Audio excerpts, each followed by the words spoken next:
All right. Are we still waiting for AV to queue up on the screen?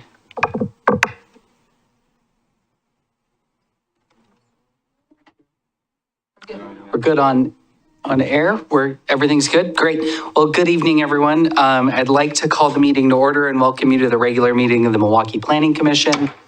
Agendas and additional copies of staff reports are available on the city website at www.milwaukeeoregon.gov. You may locate them by navigating to the community calendar where tonight's meeting page is posted.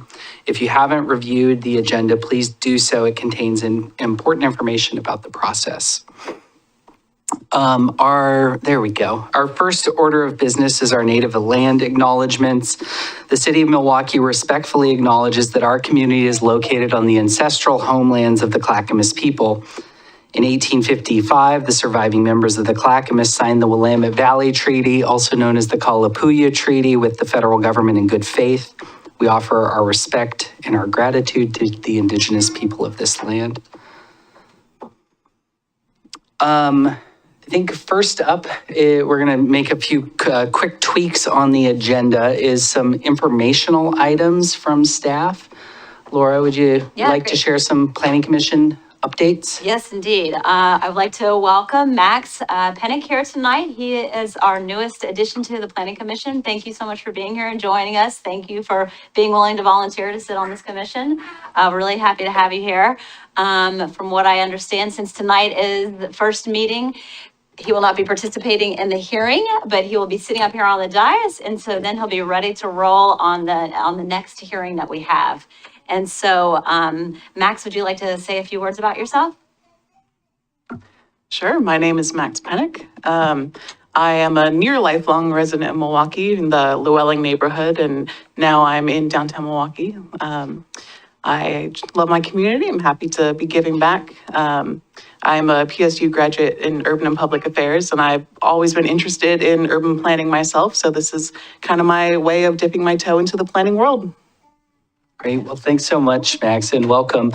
As other planning commissioners may or may not know, Max was our designated alternate the last time we did planning commission recruitments. And so I think Max has been kind of waiting in the wings and watched a few planning commission hearings here and there. And since we've had some vacancies, we called Max up and here we go. Welcome.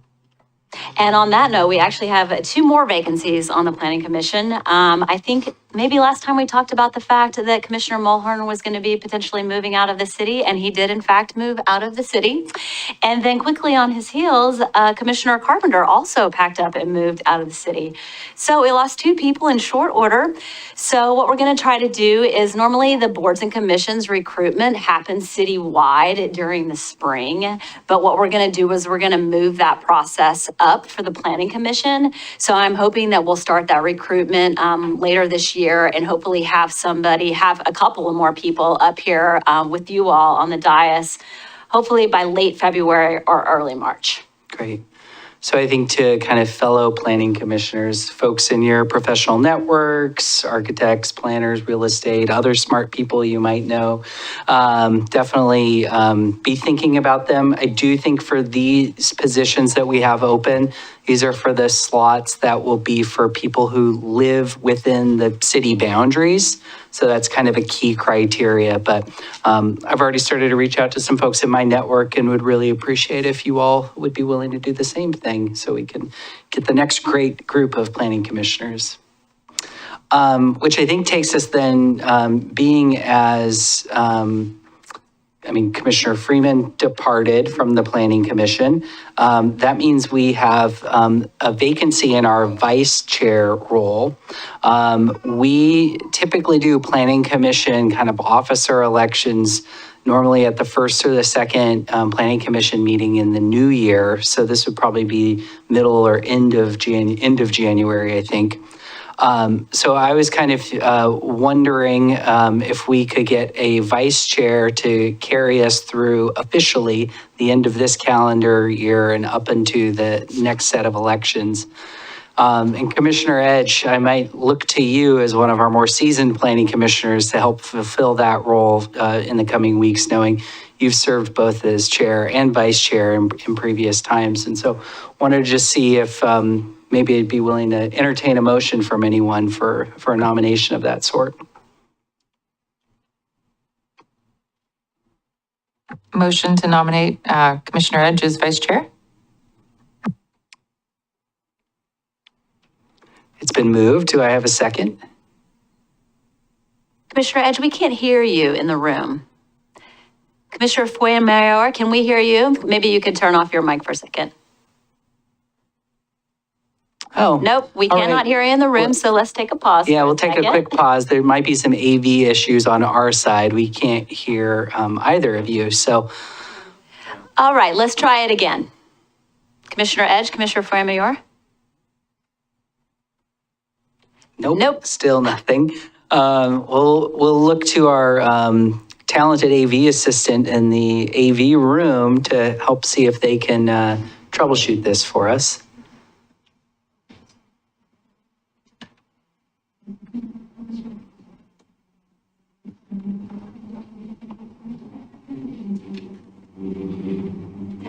Thanks for your patience, everyone. My mics are open. I'm unmuted everywhere. I think they're both open.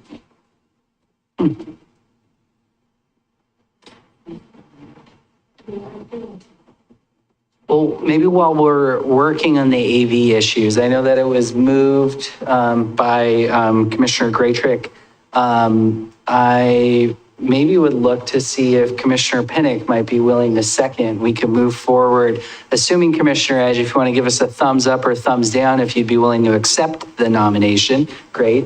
Maybe we could see if we could get it seconded in the room and move things forward procedurally. Yeah, with Commissioner Edge's consent, I will second.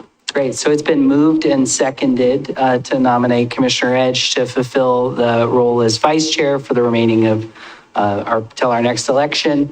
All those in favor say aye or give us a thumbs up if you're on the screen.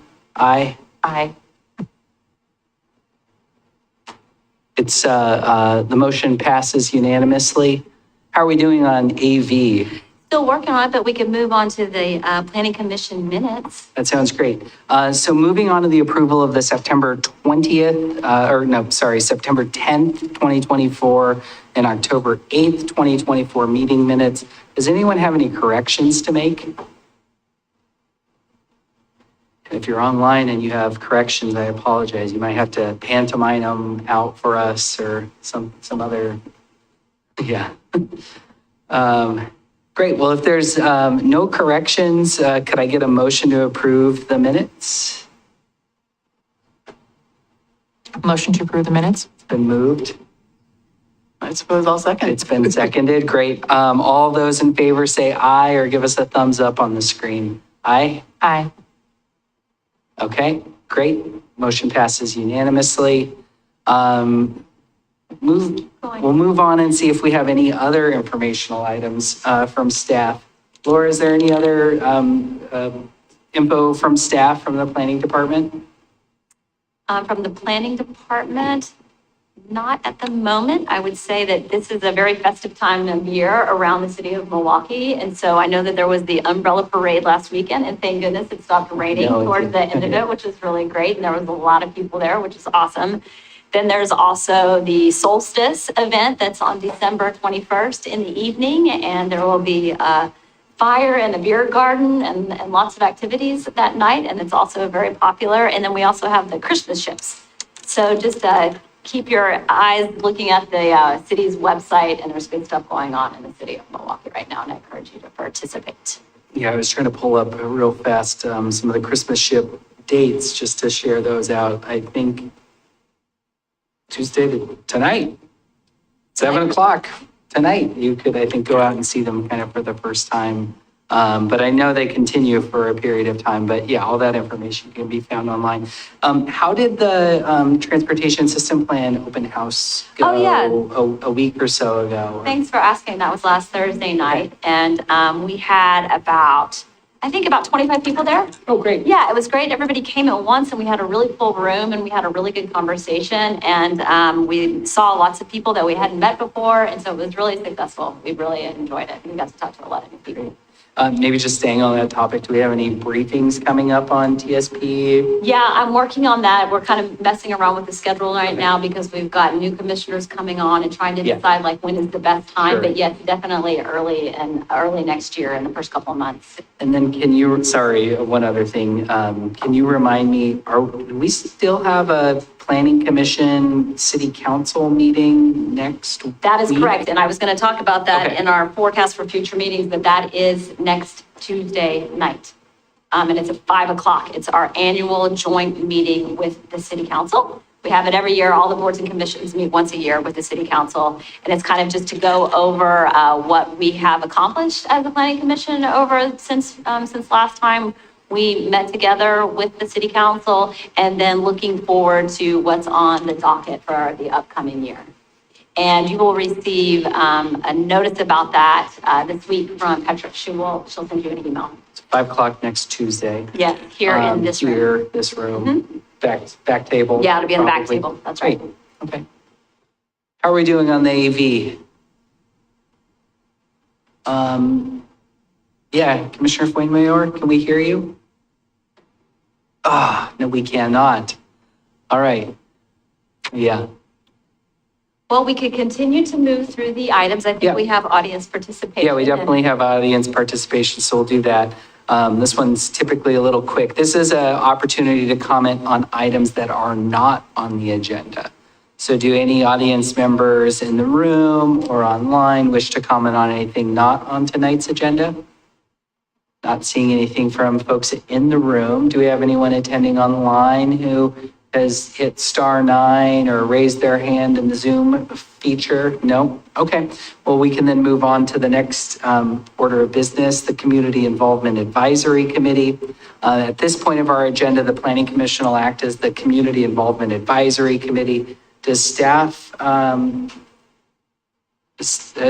any updates to provide? There was a verb missing in the sorry. script. It was just, No, we don't at this time, only to say that we are going to move this agenda item later in the agenda, starting in 2025. great. Yeah. Perfect. Thank you. Yeah, bringing that to the end would be nice. Do any planning commissioners acting as CIAC members have anything to report on? All right, hearing none. And does any member of the audience online or in the room wish to speak with the Planning Commission in their role as the CIAC? You can use raise your hand or dial *9 on the phone. Here. Okay. We're coming up to our first hearing item. Let's take a 5-minute recess as we're trying to solve some of the AV issues. So I guess they have to do that, right? I believe that the AV room is going to have to solve the issues. Well, in terms of it taking a recess, if we want to like shut the feed down or Right. something like. Well, we could do one of two things. We could take a recess and try to get it sorted out, or we could let Ryan go ahead and give his presentation and continue to work on the issue behind the scenes. It's up to you. I would like to see if we can solve it. Feels a little distracting, and so if we can all just have the ability to focus, we can have our Commissioner Fuenmayor and Vice Chair Edge able to ask questions and be present. So why don't we just plan on that right now? It's 6:44. Let's plan on just taking a 5-minute recess. We can kill the mics in the room, even if 10-minute recess, the city attorney's asking. So let's plan on coming back. Let's just call it 6:55. We'll give it 11 minutes to get everything figured out. So great, we'll do that. We'll see you back at 6:55. Thanks everyone for your patience. Really appreciate it.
I mean, why, let's give it, let's give them.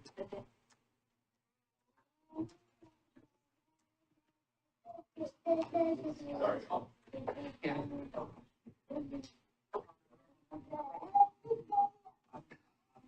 I'm not doing the other 15 employees. Makes sense for in terms of the record. I mean, we put out. So, graphics stuff, but the audio is gonna get. They can't hear anything when you're saying to them in here. Just let you know that the graphics still, but I have the audio. So it should be going through. They should be able to hear us currently. Oh, Oh, yep, they can hear us now. Okay. Okay. Yeah, it's like we're not even here.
All right. You want to let them know to bring us back on air?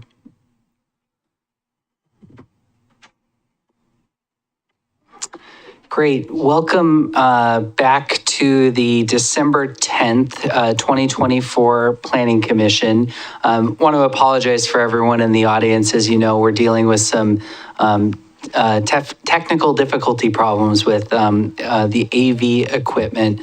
Our planning commissioners that are attending can hear us in the room, but unfortunately, we cannot hear them. So as we're getting ready to move forward with our first hearing of the evening, our planning commissioners, when we get to the question portion, are going to be typing their questions into the chat, and we'll then be able to read those out, and staff as well as the applicant can kind of respond to them. So we'll probably need a little bit of patience there. And thank you in advance to Vice Chair Edge and Commissioner Fuenmayor for grappling with us through those technical difficulties, being pithy in your written comments and questions. And again, thank you to the members of the audience, and apologies for the AV issues. This hasn't happened in a long time, and hopefully we can get it resolved in the middle of the hearing. So the next agenda item is a type 3 application for historic resource review. This is file number HR 2024-002. The type 3 application for this historic review for 1620 Southeast Waverly Drive is called to order. The applicant has the burden of proving that the application is consistent with the city's zoning and subdivision ordinances, the comprehensive plan, and any applicable municipal code provision, and that the proposal conforms with the city's applicable criteria. I'd like to ask staff to cite the zoning ordinance section or sections where the criteria can be found. Yep. Thanks, Commissioner Sherman. 3 sections. So MMC 19301, which is the moderate density residential zone, MMC 19403, which is the historic preservation overlay zone, and MMC 19006, which is the type 3 review section. Thanks, Ryan. All testimony and evidence must be directed towards the applicable substantive criteria. Failure to address a criterion or to raise an issue with sufficient detail to allow the Planning Commission an adequate opportunity to respond to each issue precludes appeal to the City Council based on that issue. Failure to raise a constitutional or other issues related to proposed conditions of approval with sufficient detail to allow a response precludes an action for damages in circuit court. Any party with standing may appeal the decision of the Planning Commission to City Council. Persons with standing are those who submit comments or testify. If any additional documents or evidence are provided by any party, the Planning Commission may, if requested, allow a continuance or leave the record open to allow the parties a reasonable opportunity to respond. Any such continuance or extension shall be subject to the limitations of the 120-day rule unless the continuance or the extension is requested or agreed to by the applicant. Conflicts of interest. Does any member of the Planning Commission wish to abstain from the hearing? Does any member of the commission wish to declare an actual or a potential conflict of interest? And no. Does any member of the Planning Commission wish to report on ex parte contacts? No. Will any Planning Commissioner who's visited the site prior to the hearing please raise their hand? Seeing one. Commissioner Graytrick, did you speak to anyone at the site or note anything different from what was indicated in the staff report? No. Great. Does any member of the audience wish to challenge the participation of any member of the Planning Commission? Hearing none, does any member of the audience wish to challenge the jurisdiction of the Planning Commission to hear this matter? Also hearing none, let's move forward and proceed to the staff report. Great. I'm going to pull it up here.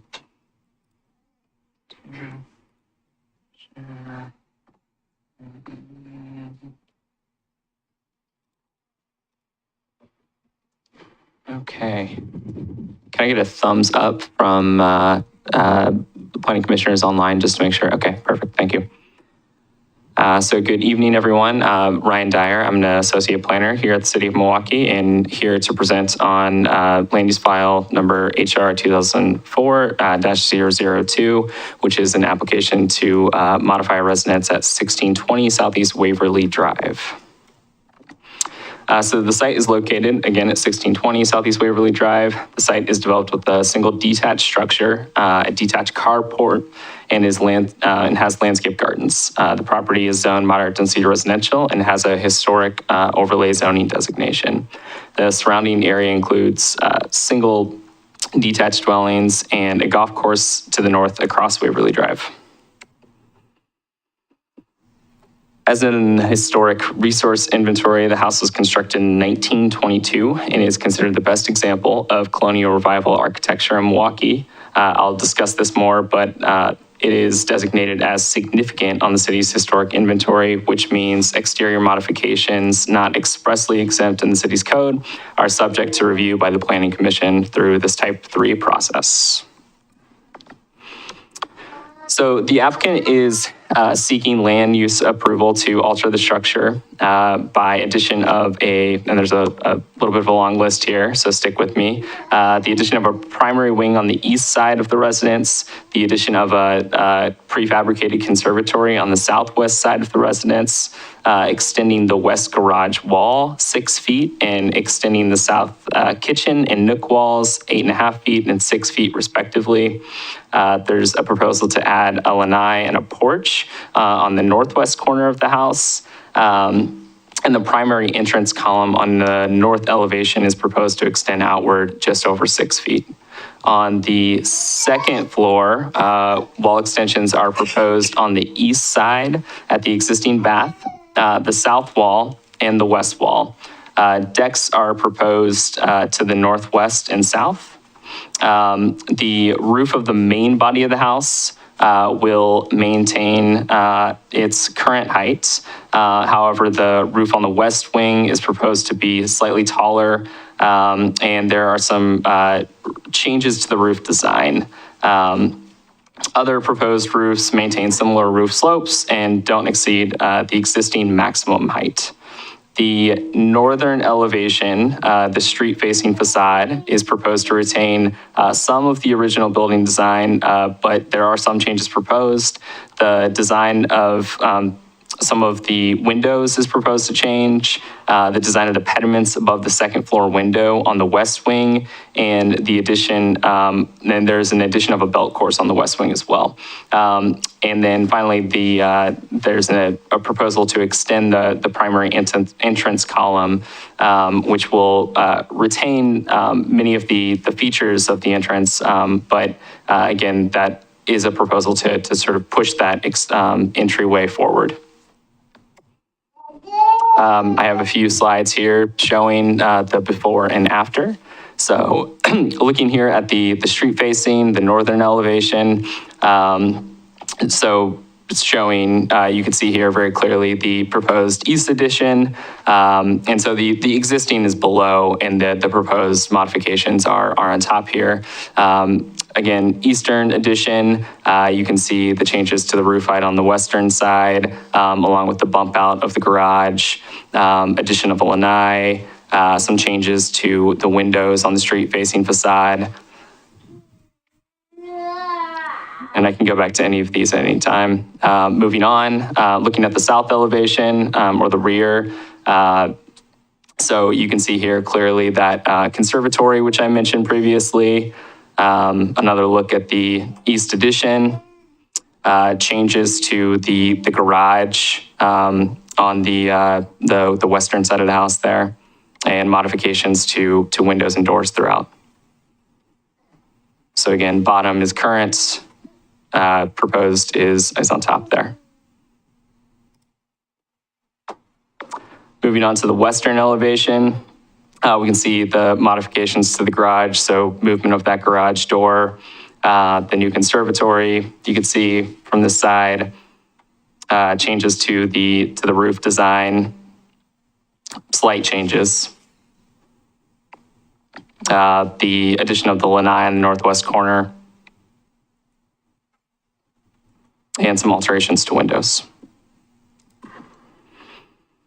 And then finally, looking at the east elevation, showing that addition. You can also see the lanai on the proposed lanai on the south elevation, the conservatory again, and the kitchen and nook bump outs.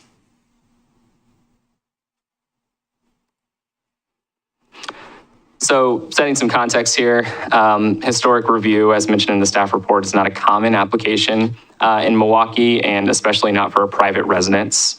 Due to the infrequency of this type of application and the technical, historic, and architectural review required to analyze the application, the city contracted with Peter Meyer, an architecture firm here locally, which specializes in historic architecture.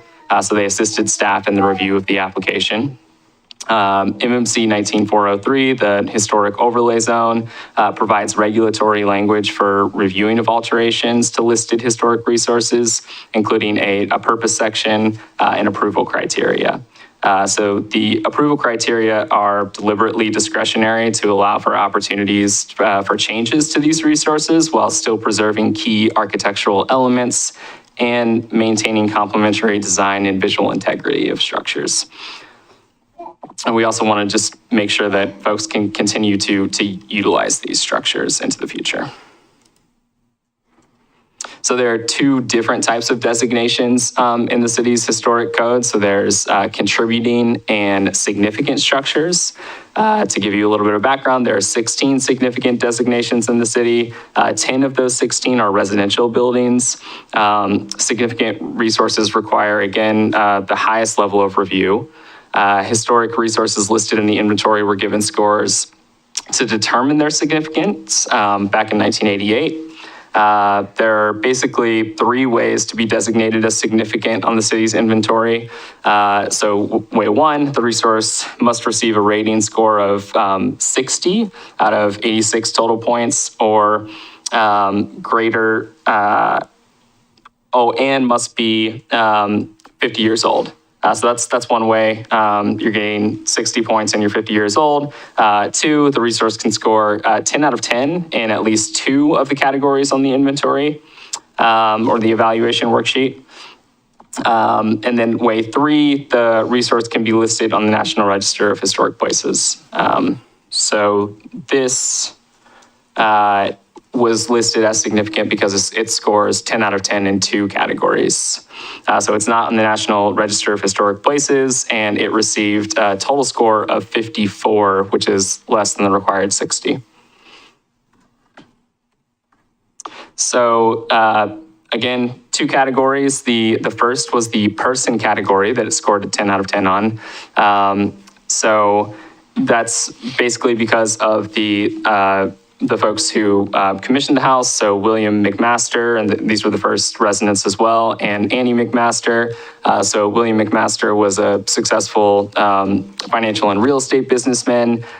He was active in community affairs, big local and state booster. At various times was president of the Waverly Country Club, and the Portland Chamber of Commerce, and other civic organizations. And then his wife, Annie McMaster, was responsible for women's war work throughout the Pacific Northwest on behalf of the YMCA during the First World War.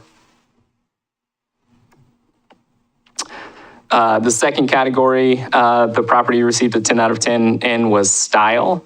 So the inventory, the evaluation worksheet notes that it is the finest example of colonial revival architecture in Milwaukie. Again, it was construction in 1922 by the Drake Voss Construction Company. And it's basically a rectangular plan that's flanked by two smaller wings on the sides. So looking at specifically what the inventory called out as distinguishing features of the property. So there are a number, so I'll read them here. So the primary entrance that has paired panel doors, swan's neck pediment, full entablature, and ionic pilasters. The inventory talks about the stucco exterior cladding and the coining, which are also comprised of stucco. It points out the polygonal bay windows on both sides of the entrance, the in-wall chimney, the Palladian window, and the belt course above the heads of the second-story windows. So the proposal includes the addition of a primary wing, as we discussed, on the east side of the residence, along with the conservatory on the south, the wall extensions to the garage, the kitchen, and the primary entrance column, and as well as small alterations to the roof and modifications to nearly all of the home's windows. The city's consultant's review found that the proposal fails to meet the 5 criteria that are highlighted here on the screen. I'll plan to discuss the top 4 as the failure to meet the visual integrity and style, which is number 6 on that list. 1, 2, 3, 4, 5, 6, 7 on that list. It's basically a function of failing to meet the first one, the retention of original construction. So I won't go into detail on that. You can see the staff report if you're in the findings, if you're interested in looking closer there. So I just want to say, while each of these criteria are distinct and can be considered independently through their application, as you probably realize through the staff report and the findings, that there's actually a lot of overlap and they do intersect. So with that in mind, staff have generated the following sort of key question to frame the commission's deliberation. So that is the proposal consistent with the visual integrity / style of the home, including the building height, the horizontal additions, and the modifications to windows? So the contracted architect provided review comments both on the original application as submitted and on a revised plan set that was submitted to the city. This analysis includes review of the approval criteria for exterior alterations to a historic resource. And again, staff recognize that this is a private residence and that there's a need for these structures to evolve over time to accommodate, updated building codes and energy codes and accommodate the needs of their occupants. So diving into the approval criteria.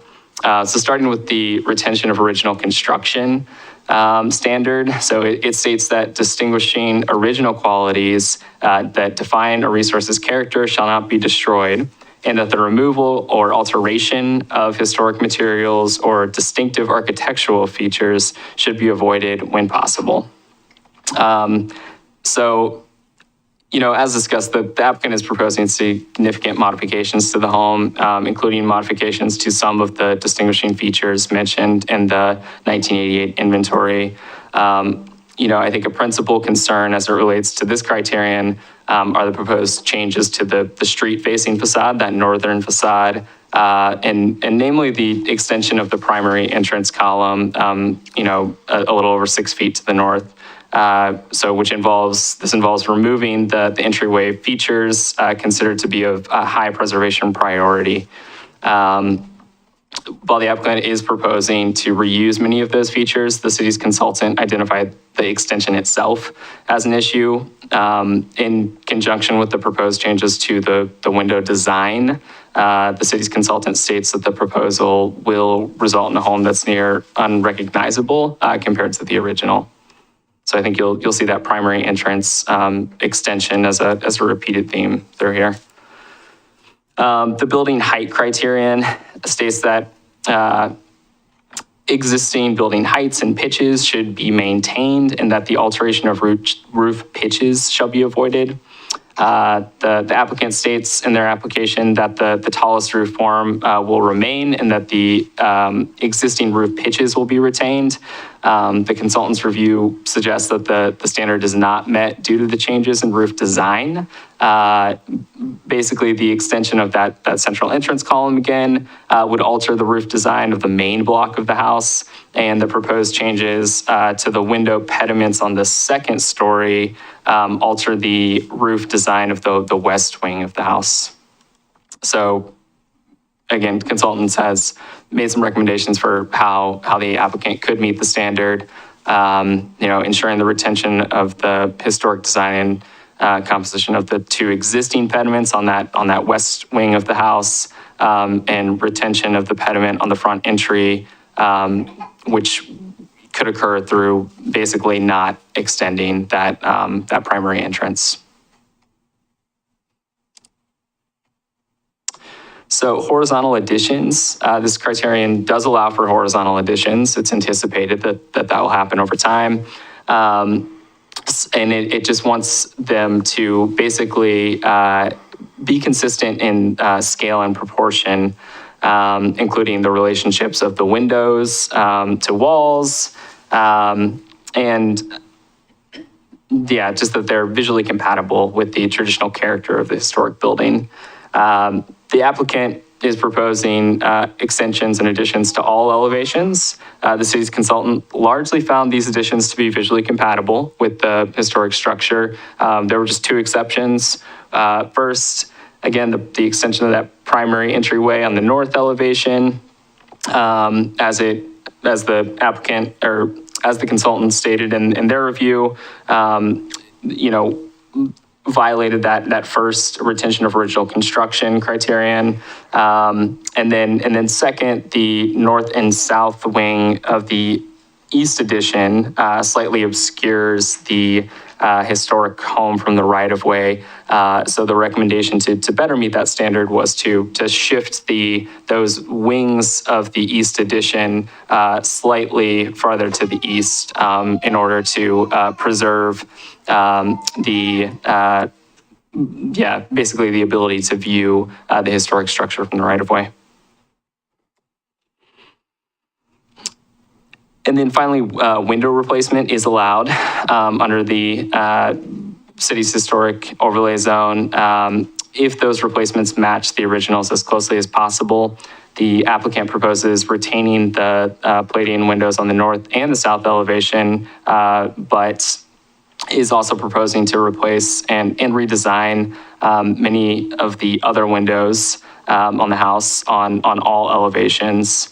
And many of those, as the consultant has pointed out, many of those new windows don't match perfectly the visual qualities of the original.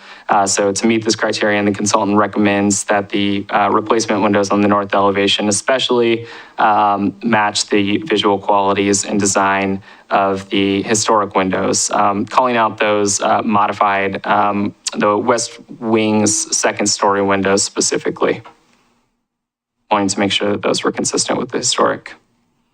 Okay, thank you for sticking with me through all of that. I know it's a lot. So, again, staff recognize this is a private residence and that structures do need to evolve over time.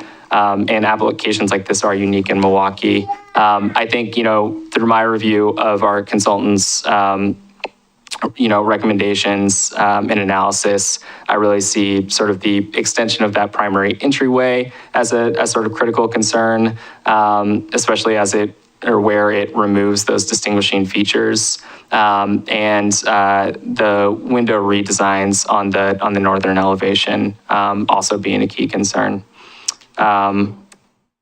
We have not received any comments from the public on this application. And then, based solely on the approval criteria, staff are recommending that the commission deny the application. However, staff and the consultant recognize, again, it's a private residence, the need to evolve, and the uniqueness of the historic review process, that, it is a more subjective process. and that's therefore a failure to fully meet all the approval criteria or comply with every recommendation that the consultant has made here might not necessarily result in an outright denial of the proposal. So you have your four options here to deny the application, subject to the findings of denial that were in the staff report, deny the application with some modified findings to the denial. You would have to read those, of course, into the record, approve the application upon finding that it does meet the approval criteria. Those findings would also need to be read into the record. And then finally, you can continue the hearing to a date certain. And I just want to note that the final decision on this application must be made by the city per the 120-day rule by January 30th of 2025 without an extension. Any questions? Thank you. Great, thanks so much, Ryan. So I wanted to open it up for questions from the Planning Commission, clarifying questions from the Planning Commission for staff. Also, maybe while we're getting ready to do this, Vera, would you mind maybe checking in with our AV friend and see if any progress, or Laura, any progress has been made?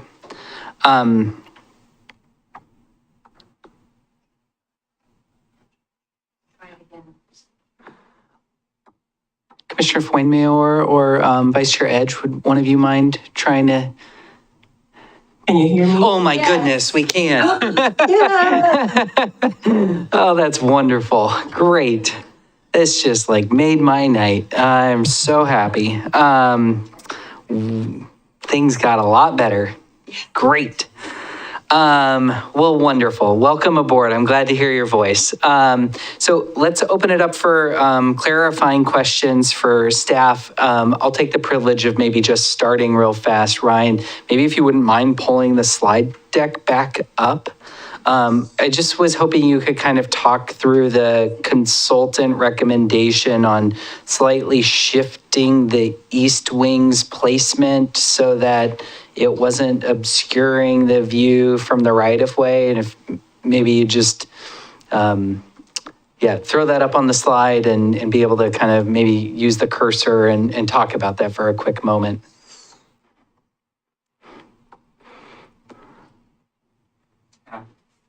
Happy to. I believe our consultant is also on the line, so can also speak to this. Yeah. But my basic understanding of the comment, let me see if I can find the slide. And where's the best? I think looking at the north elevation probably is the easiest way to see what's being discussed. But there are, here's the East Addition. Oh, you can't see that at all, can you? Here's the East Addition. And there's a north wing here and a south wing to the East Addition. I think the concern was that the roof was slightly obscuring the historic structure, and that by shifting this slightly to the east, that you wouldn't have that issue. Okay. Yeah, great. Thanks. I think I might have a few other questions, but that was kind of maybe to start and open it up and see if there's questions from other commissioners. Maybe why don't we start on the digital side of things? Vice Chair Edge or Commissioner Foynmayor, would either of you like to ask questions of staff?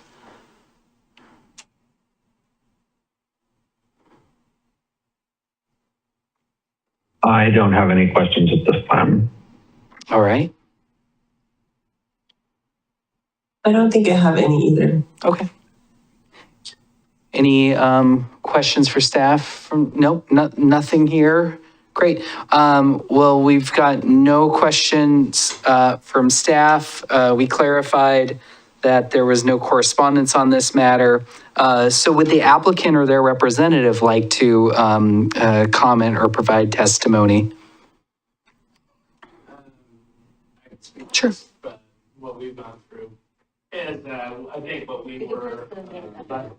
Little button there. And if you wouldn't mind giving us your name for the record. Troy Fowler, There we go. Fowler Home Design. We did the design work with the Eklunds.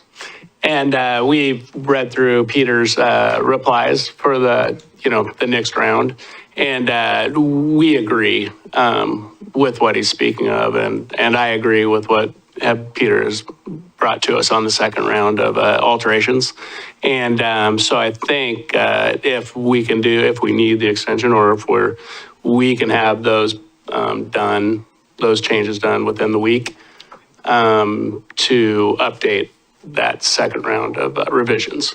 And we're in agreement. And the only thing that we had one problem with was if we pull all that back, there is no porch for guests with rain. And that would be the only question I was going to ask Peter about, if there's maybe a way to do a radiused arch that just sticks out with corbels or something like that. But that was probably our only concern.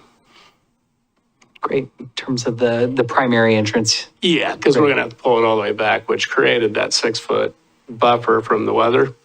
And everything else will work out fine, but we could do like an arched corbel extension of 4 foot, something just to create some sort of a porch from the rain. That might be something that maybe staff and the applicant can kind of talk about, assuming we're going to, I think it's likely we're going to need to continue the hearing. So that is something you all can maybe talk about offline. Great. We don't have to probably get into that from a planning commission perspective. Anything else? Makes sense. Okay, that was it. Do any planning commissioners, I guess, have questions for the applicant, kind of based off of, I think what we're hearing, it sounds like the applicant is probably going to follow most of the consultant's recommendations, but I just want to provide an opportunity for any planning commissioners to ask any other questions about the design.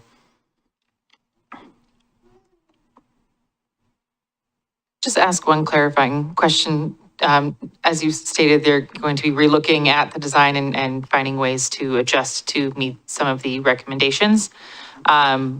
So it appears that you're considering that with the that projection there on the facade, that's being discussed. Does that include the belt course within the wing? Having that potentially removed from the belt course and the ring, is that one they're also looking at? I think, well, it's really just creating this. So if you could move up sorry. to them. Sorry. No, it's all right. It's really just to create some kind of a covered space, and we're open to options too, so. No, I was understood. I was curious about the actual, so there's a belt course that's currently, that has been added, that is being added to the wing, I'm sorry, the Do you want direction to on put it. the arrow on West what wing, you're yes. discussing? Yeah, so on the west wing, there's in the design, it Yes. shows a belt course being extended, the same belt course that you have on the main face of the house being extended within this kind of setback wing. Yes. One of the recommendations was to not continue that belt course. I think we'll just leave it on the main and pull that You would away. pull it and then away we're from gonna that. match the Okay. other double window on that third section, and we'll go right back to what it used to look And like. that was going to be my other question. You're also considering the change to the current windows, how you want to change the formation of the Absolutely. windows. We're going to go back to what it was before with the double windows, and then that third where we had to extend the garage so you could fit a car. Okay. Yeah, and then we'll match that. So that Okay. belt will be gone, and those. And then lastly, would be with some of the windows then on the main face. For example, above the bay with the kind of fluted roof above it. There's a 4-window configuration. Is that also being? We're gonna pull that back down. Okay. Yeah. Thank you. And then we might go to 3, but we were gonna try and see if that would work with him, but yeah. That's what I think you're we'll just get back to that original look. Okay. Thank you. Okay. Well, it sounds like we can look forward to updated design at maybe a future planning commission meeting. Any other planning commissioners have questions for the applicant? Okay, hearing none. I guess I'm wondering, move into quick public testimony and then move towards I think given the fact that the applicant is, sounds like they're going to be updating the design, more than anything, we probably need to move forward and continue the hearing so that we can get an updated design. That updated design can get posted for additional public comment and review, any rebuttal that they all might have to any comment that might be proposed. So Correct, and for the record, we need to lay out the timing and scope Yeah. of that process moving forward before we close the hearing and continue it. So what are we looking at in terms of kind of the schedule? I know you sent an email earlier, but I think things have changed. Yeah, so I'm hoping that we could get something back from you all by December 20th. Is that okay? Yeah. And then, so what we would do is we would have the opportunity to show it to the public, post it online, and then we would do that by January 6th, so you all would know our comments, and then we would have a staff report that would go out for the hearing that would need to be on January 28th. We can't make the first hearing because of all of the holidays in the short time frame, but if January 28th would work, that's what we would propose. I would only add that those dates are deadlines for the submittals and the review, and we usually, and I'm going to propose that we use 5 p.m. as the deadline for all those dates. So if you could state those again for the record, for the dates and Just get times. us everything back by December 20th, and then we will get our comments back to you by January 6th, and then the staff report will go out for the Planning Commission meeting on January 28th. Agreed. And we'll get that to you in writing. We'll send that follow-up to you tomorrow, just so we all have it in writing. Great. And then is that going to also require a potential waiver of the 120-day? Yes, that Because- will require a waiver of Great. the 120-day. So is that something applicants willing to do? Okay. Yes. Great. So it sounds like I need to get a motion to continue the hearing to time and date certain of January 28th. Is that correct? Yes. Can I get that motion? Do we need to spell out all of the timing Do we need it in the motion? for the motion, or we've kind of read some of that into the record? No, I don't believe you need to state it for the record, but the record remains open throughout the entire process for the yeah. calendar. So what was the date again? January 28th. 28th. Okay.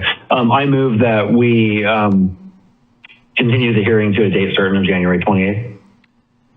Great. So it's been moved to continue the hearing on HR 2024-002 until January 28th. Can we get a second? Second? It's been seconded. Any discussion on the motion? No?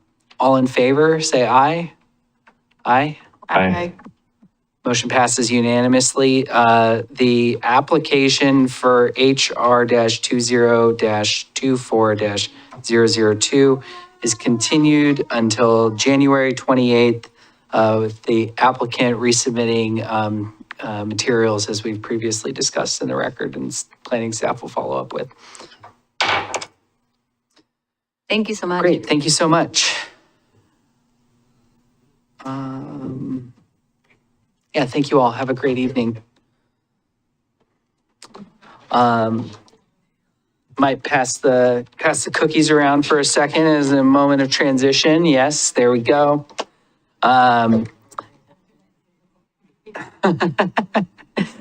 Oh, great. Justin, you might have to get on the trainer for a little bit longer. You sure? Yeah. Anybody over here? I know you've had your share. Great. We're going to move on to our next. Thank you so much, Ryan. Have a good night. We're going to move on to our next agenda item, which is a type 3 application for historic resource review. This is file number HR-2024-003. The type 3 application for historic resource review for 9712 Southeast Cambridge Lane is called to order. The applicant has the burden of proving that the application is consistent with the city's zoning and subdivision ordinances, the comprehensive plan, and any applicable municipal code provisions, and that the proposal conforms with the city's applicable criteria. Vera, I'd like to ask you to cite the zoning ordinance section or sections where the criteria can be found. Milwaukie Municipal Code, Section 19.301, Moderate Density Residential Zone, Section 19.403, Historic Preservation Overlay, and Section 19.1006, Type 3 Review. Thank you very much. All testimony and evidence must be directed towards the applicable substantive criteria. Failure to address a criterion or to raise an issue with sufficient detail to allow the Planning Commission an adequate opportunity to respond to each issue precludes appeal to the City Council based on that issue. Failure to raise constitutional or other issues related to the proposed conditions of approval with sufficient detail to allow a response precludes an action for damages in circuit court. Any party with standing may appeal the decision of the Planning Commission to the City Council. Persons with standing are those who submit comments or testify. If any additional documents or evidence are provided by any party, the Planning Commission may, if requested, allow a continuance or leave the record open to allow the parties a reasonable opportunity to respond. Any such continuance or extension shall be subject to the limitations of the 120-day rule unless the continuance or extension is requested or agreed to by the applicant. Does any member of the Planning Commission wish to abstain from the hearing? No. Does any member of the Planning Commission wish to declare an actual or a potential conflict of interest? No. Does any member of the Planning Commission wish to report on any ex parte contacts? No. Will any Planning Commissioner who has visited the site prior to this hearing please raise their hand? Great. Commissioner Graytrick, did you speak to anyone at the site or note anything different from what was indicated in the staff report? No. Great. Does any member of the audience wish to challenge the participation of any member of the Planning Commission? All right. Does any member of the audience wish to challenge the jurisdiction of the Planning Commission to hear this matter? At some point, Justin, you're going to have to actually talk me through if someone says yes, what we do there, because I simply don't know. Well, let's proceed to the staff report.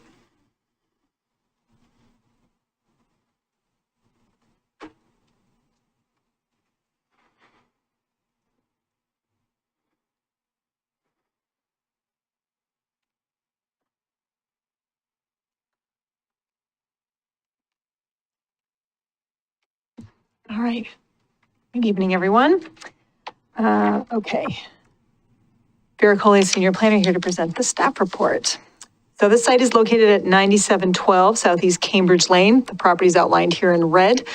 It is built with a single detached structure and landscape garden areas. The surrounding areas include single detached dwellings and a golf course to the north across Waverly Drive.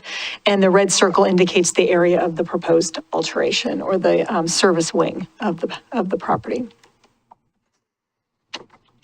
All right. This is an aerial view of the house. As noted in the historic resource inventory information, the house acts as an important visual anchor to the north periphery of the Waverly neighborhood. It was designed by well-known Portland architect Richard Sunderleaf in the arts and crafts style in 1941. Exterior walls are clad in brick, and some other notable features include the elongated oriel window on the second floor with leaded glass and a full-height rectangular bay with brick and mock half timbering in the facade. Okay, this is the proposed site plan of the project. The applicant is seeking land use approval to alter the structure by removing the service wing, that's circled here in red, and replacing it. So they're going to, the proposal is to reconstruct the addition to the home and replace the existing kitchen, garage, playroom, upstairs bath, and back stairs with a new kitchen, garage, mudroom, playroom, upstairs bath, and back stairs. The work represents about 517 square foot increase in lot coverage. So the entire structure goes from about 3160 square feet to 3677 square feet according to the site plan. All right. So now we have a series of before and after facades. So the top image is the existing north elevation. So this is the street-facing facade of the structure. And below it is the proposed street-facing facade, again, circled in red for the area of work. And this is that facade from the street, again, circling the area of work here in red. So that's that street-facing facade. All right, this is the existing south elevation. So this is facing the backyard of the property. Again, the existing facade is on the top and the proposed facade, again, circled in red with the proposed addition is underneath that. And here's what that looks like in real life. Photograph provided by the applicant, so you can see what that looks like today. And then finally, this is the west elevation. So this is looking at the garage. Again, the existing is on the top, and then you can see the proposed work or the proposed alteration is underneath that. Okay. This might sound familiar because Ryan talked about this as well, but historic review is not a common application here in the city, and especially not for a private residence. So again, due to the infrequency of this type of application and the technical historic architectural review required to analyze the application, the city contracted with Peter Meyer architecture firm, PMA, which specializes in historic architecture to help us with the analysis of the application with the approval criteria for historic review. 19.403 provides the regulatory language for review of alterations to listed historic resources, including a purpose section and approval criteria. The approval criteria are deliberately discretionary to allow for opportunities for changes to these resources while still preserving key architectural elements and maintaining complementary design and visual integrity, all while ensuring there's continued modern use of the structure. So in the city, we have a historic resource inventory from 1989, two different types of designations that are affected by the code, significant and contributing. There are 16 significantly designated properties in the city, and 10 of those are residential buildings. And so significant resources require the highest level of review. And historic resources listed in the inventory are given scores to determine their significance. To be designated as significant, historic resource has to receive a rating score level of 60 or greater on the evaluation worksheet and be at least 50 years old, or score a high of 10 in at least 2 of the categories on the evaluation worksheet, or be listed on the National Register of Historic Places.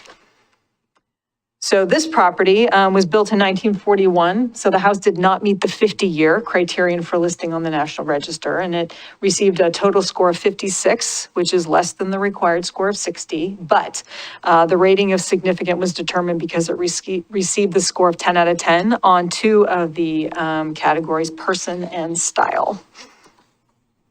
So for person, it received, the property received full marks for the person category because of its association with E. Roy Jarman, owner and president of Jarman Williamson, which is a well-known Milwaukie company for developing and refining the golf cart, which is convenient since it's across the street from Waverly Country Club. I don't need to read all the words here, but this company was a great innovator in the golf cart industry. So the property received full marks for being associated with Mr. Jarman. And it received full marks in the style category as an excellent example of the arts and crafts style. Again, it was designed by well-known Portland architect Richard Sunderleaf and is composed of several rectangular volumes capped with steeply pitched hip roofs that you can see in the photographs. Exterior walls are clad in brick, and there's that massive interior brick chimney as well. Okay. And that historic resource inventory determined some of the key features in the home: that oriel window, decorative raised brick course, that recessed entry, curved dormers and garage doors, rectangular pane windows, and a full height rectangular bay and mock half timbering on the facade. The proposal includes removal of that service wing and rebuilding it, by reconstructing it in a slightly larger size. These are the 4 criteria that were identified by our consultant as found that they could be better met with the criteria. So I will be going over those in more detail. And our key question, suspiciously similar to the key question that Ryan asked, is the proposal consistent with the visual integrity and style of the home, specifically talking about building height, horizontal additions, and windows.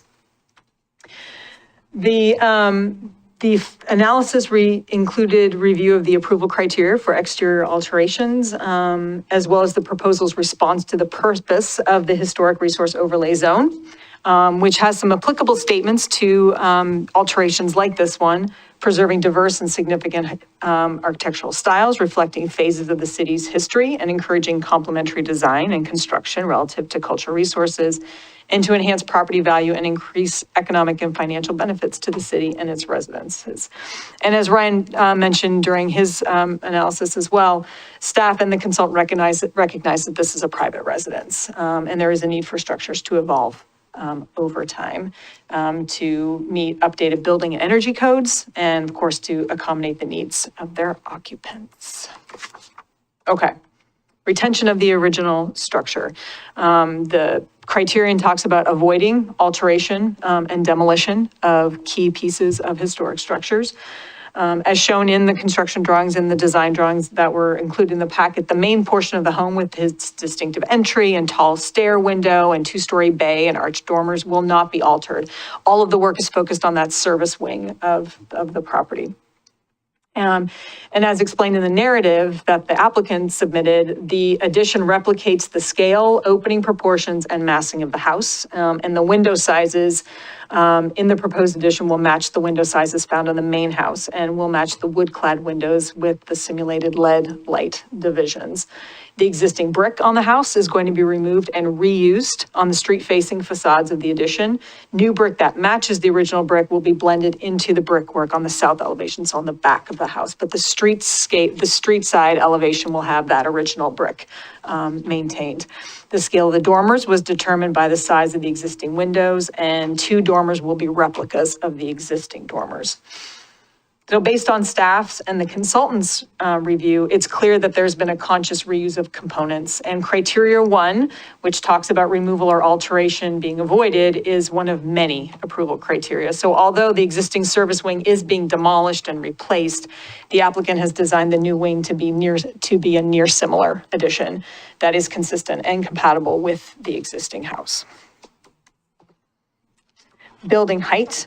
The criteria talks about maintaining existing height and roof pitches, that those ought to be maintained in the alteration. The existing building features roofs with a 12-12 roof pitch, and the proposal retains the existing pitch of the main roof. So no changes are proposed to the height or to the foundation that would influence the building's permanent elevation. The roof height of the addition is proposed to rise, although the new addition will remain shorter than the existing main roof of the house. So it retains the overall composition of the structure that is there now. The consultant makes some recommendations to better meet the criteria, noting that the building height criterion could be better met with adjustments to the dormer shapes, ensuring that the ridge of the south dormer is not visible over the main roof ridge and offsetting the garage extension. The applicant noted in their response to the review that the main roof pitches on the addition will remain the same as the existing house, so they will remain at the 12-12, that the new elements, the new dormer and the shed roof, will have a lower 4-12 pitch, but they're not visible from the street because they're on that south elevation. The arch top dormers will be replicated, and the shed roof over the rear kitchen and the lower pitch south dormer were design decisions made to reduce the overall height of the addition. Those are the only departures from the existing roof profiles, and they are not visible from the street. The new hip dormer sits on the south side of the ridge of the addition. The roof is metal, as the dormer roof pitch is only 4-12. And again, that dormer is not visible from the street, and it was used to keep the ridge line as low as possible from the visible elevations of the house. Horizontal additions, again, similar to the previous application, additions are allowed if the scale and proportion are visually compatible with the structure. And that includes the relationship of windows to walls, and that they're visually compatible with the traditional architectural character of the building. To better meet the approval criteria, the consultant makes a design suggestion to relocate the addition behind the face of the main house so that it doesn't extend beyond either the north or south elevations of the center volume of the home. They also suggest that the southern garage extension could be offset from the roof line and the building behind, and that they could or should align the windows, sills, and eaves of the southern dormer with the main body of the home. The applicant responded in their response memo that moving the wall of the kitchen out to the south will have the effect of flattening that southern elevation, and that there was an earlier library addition that also had the effect of flattening that south elevation. So in response, the extension of the mudroom wing to the south helps restore the rhythm of the wings projecting out from the main house. On the north elevation, the garage is held back from the face of the main mass of the house to better fit the grades and the existing driveway on the property. Okay. And for windows, replacement of windows is allowed if they match as closely as possible to the original windows. Many windows, as part of this proposal, meet the criteria. But the consultant recommends that the architect redesign several of the windows to better meet this criterion. Those include the proposed first floor north window that is larger and different in design than the historic window and therefore doesn't match the visual quality of the original window. The consultant also suggested that the north elevation dormers should also match the visual qualities of the original, and that they should align the height of the windows of the proposed southern dormer with the other second floor windows on the main body of the home, again, to better meet the approval criteria. The application materials state that all the window sizes with their respective light divisions match that exist on the main house. The only exceptions are the kitchen window on the north elevation, and the French doors that are on the south elevation. The north kitchen windows are the same size as other windows in the house, but the light divisions are changed to give more privacy from the street and to add a decorative element on the larger north kitchen wall. The southern French doors provide direct access to the garden from the kitchen, and they're only visible from the private garden. And that the window heads in the south dormer over the kitchen are 6'8", and match the window heads in the adjacent second floor bedroom. So in summary of the proposal, the distinguishing original qualities that define the resource's character, which is the large main block of the house, will not be destroyed. In fact, it won't be touched at all.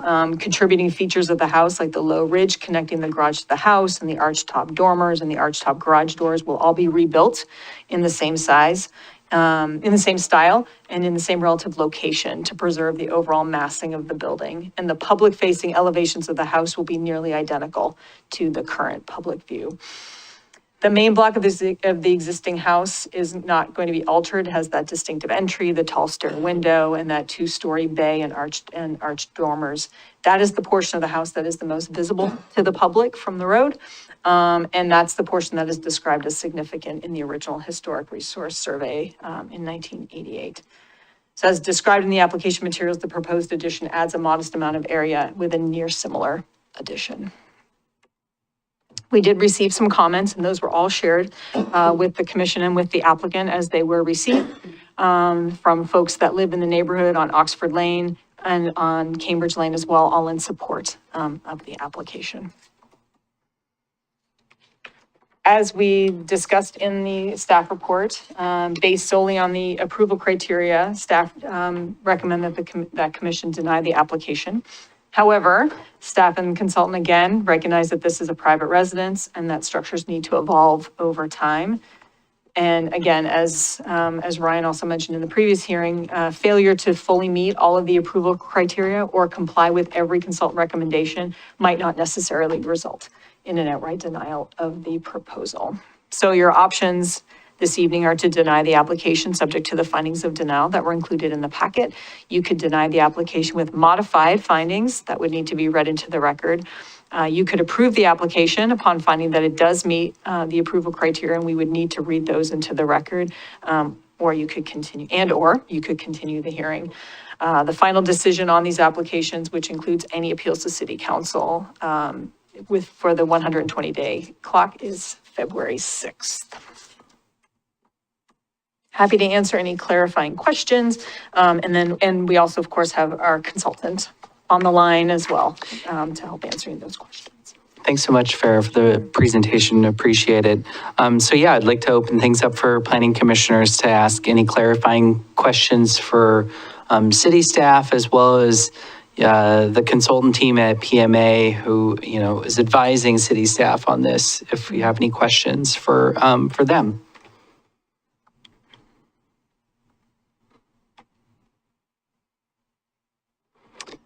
Vice Chair Edge, Commissioner Fuenmayor, anything from either of you?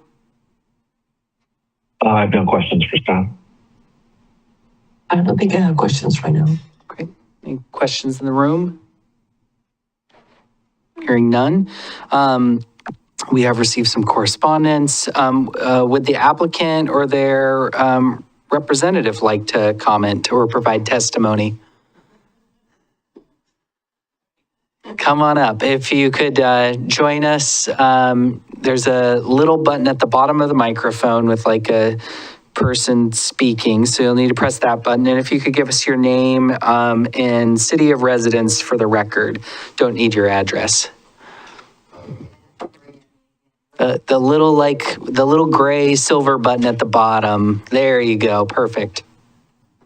My name, Yes, please. Hillary Sunderleaf McKenzie. Thanks. This is extra, it's not. We'll let you get settled in. And then, the floor is yours in terms of providing some additional testimony. Yeah, so how do I move the slides? Are you going to do that? Okay, next, because that. First, a little bit about Richard Sunderleaf. I don't know how well you know Portland architecture or Portland architects. He was very prolific. He opened his office in 1928, but before then he apprenticed with A.E. Doyle and worked at Sutton and Whitney. And then once he did open his office, shortly after, it was the great stock market crash of 1929, and everyone was out of work. So he worked for the Historic American Building Survey. He did architectural work, and he also did drafting for Wade Pipes, if you know that architect, who also is well known for his work in the arts and crafts style. He designed, this is the period of time during the Great Depression when he designed most of these arts and crafts houses, and they're all over the city. They're in Lake Oswego, they're in Eastmoreland, they're, I run into them on there. I saw one on Mount Tabor that I don't know if it's on the city inventory. They're everywhere. He was very prolific. And when he was doing this work, he always would bring in artisans and craftsmen. And so these houses have really stood the test of time, particularly the bigger ones. The smaller ones, because there were smaller ones, those sometimes don't last. They're either torn down, like Lake Oswego's lost a number of their Sunderleaf houses. But the bigger ones, because the rooms are grand, the spaces flow nicely, they usually continue. And he brought in one of the artists, and you should add this to your historic resource inventory, is that sculptor Gabriel Levar worked on a lot of these arts and crafts houses, and the panel over the entry is a Levar carving. And he was a professor at University of Oregon when Richard Sunderleaf studied there, and his carvings are all over the city. It doesn't photograph well, it just looks like a tan rectangle because they're low bias relief, but they're really remarkable. And sometimes there would be full carvings inside of the houses of animals and themes of nature and stuff. And so that's something that's really important about this house. He designed well over 3,000 buildings in all types and styles because, he went on, he practiced into his 80s. And where I come in, he's my grandfather. And I was lucky enough to do my internship, architectural internship with him before he retired in the early 80s. And so I worked with him. I helped establish the special collections at University of Oregon with his papers because he was going to throw them out. And there's still, like you say, there's still stuff that comes up. He's been in a couple of books, references to him. I helped, and he was still alive when Gideon Bosker and Lena Lenchek did Frozen Music. It was a history of Portland architecture, that kind of broad strokes of all kinds of buildings in Portland. There's a section on him. For my part, after I worked for him, I went out on my own and have been practicing ever since. This is my 40th year in business. I don't only work on his projects, which one could, but I have worked on a number of his houses because people usually find me. I'm a house architect. I do small projects, and so that's how I come in. And let me see if there's anything else. Oh, and I also worked on the Lake Oswego Historic Resource Inventory, documenting his buildings in Lake Oswego. That's where he lived. And so there's lots of things out in Lake Oswego. Yeah, I think that's, okay, next. I think that's it. So this is just taken from the original survey. The circles are, I have images later in the slides, showing where the viewpoints are. But kind of a key point in this is preserving the setting of the house, because that was one of the things he was very good at, is how the house is sited at kind of the crest of the hill on a bench, and then the formal gardens in the back, and more open naturalistic gardens in the front, and then preserving the access road, the circular drive, and the parking area, and the relationship of the house to the site and the front walk. I didn't want to change any of that. And next. This is just an overview that shows, again, the kind of hardscape around the house, the formal gardens in the back. It shows the hedges in that kind of southwest corner, lower left. So the back garden is very private. There are two parts. There's a kitchen garden, which is closest to the road, and then the more formal garden off the living spaces in the house. And then you can see the walk and the driveway, and circled, of course, is where we're proposed an addition. There are two kind of unfortunate additions that have happened to the house in 1996, which is after the inventory, but maybe before you had an ordinance. Don't know how they happened. Rogue work sometimes happens. Yeah, and you can't see them from anywhere. Yeah. Because it's in the back, so I don't know. Anyway, but you can see this big white rectangle that sticks out there to the south. You see the two white circles, those are umbrellas, but the rectangle, that's a big flat patio cover that was added. And then you can't really see, but there's a flat roofed addition to the library. It'll come up later, but that white roof on the patio cover really, really shows. But again, the scope was to preserve how the house sits in the landscape. Next, please. And this is just my sketches. I'm very analog. I still draw by hand because when I went to school, computers were sort of a novelty. Anyway, so you can see, I think in the lower right one, I dotted in where the existing footprint is. You can just see the outline, and then how this is placed in that same spot, but it sticks out further to the west, very little to the north, because I wanted to maintain the primacy of that main building block. And then mostly it sticks out to the south. Again, it's not visible to the public, but we needed more space. So that was a logical place to grow. And then not pushing it any further to the west so we could still make use of the existing drive. Next, please. This is just the original first floor plan. I have a picture later where that red circle is. This is the original library configuration, and it doesn't show the extension this would be the top of the page off the rear porch that faces south, and so the entrance hall had light from two sides, and then the library had light from two sides. And except for which we'll show on the next slide, the library enlargement, this floor plan is largely intact. There are a couple of walls removed between the breakfast room and the kitchen, but everything else is inside is as it always was, which is really wonderful because it's beautiful space. Next, please. This is the mudroom. It's 6 feet by 3 feet, which is. You mean the hallway? And the dogs are conveniently located there for scale.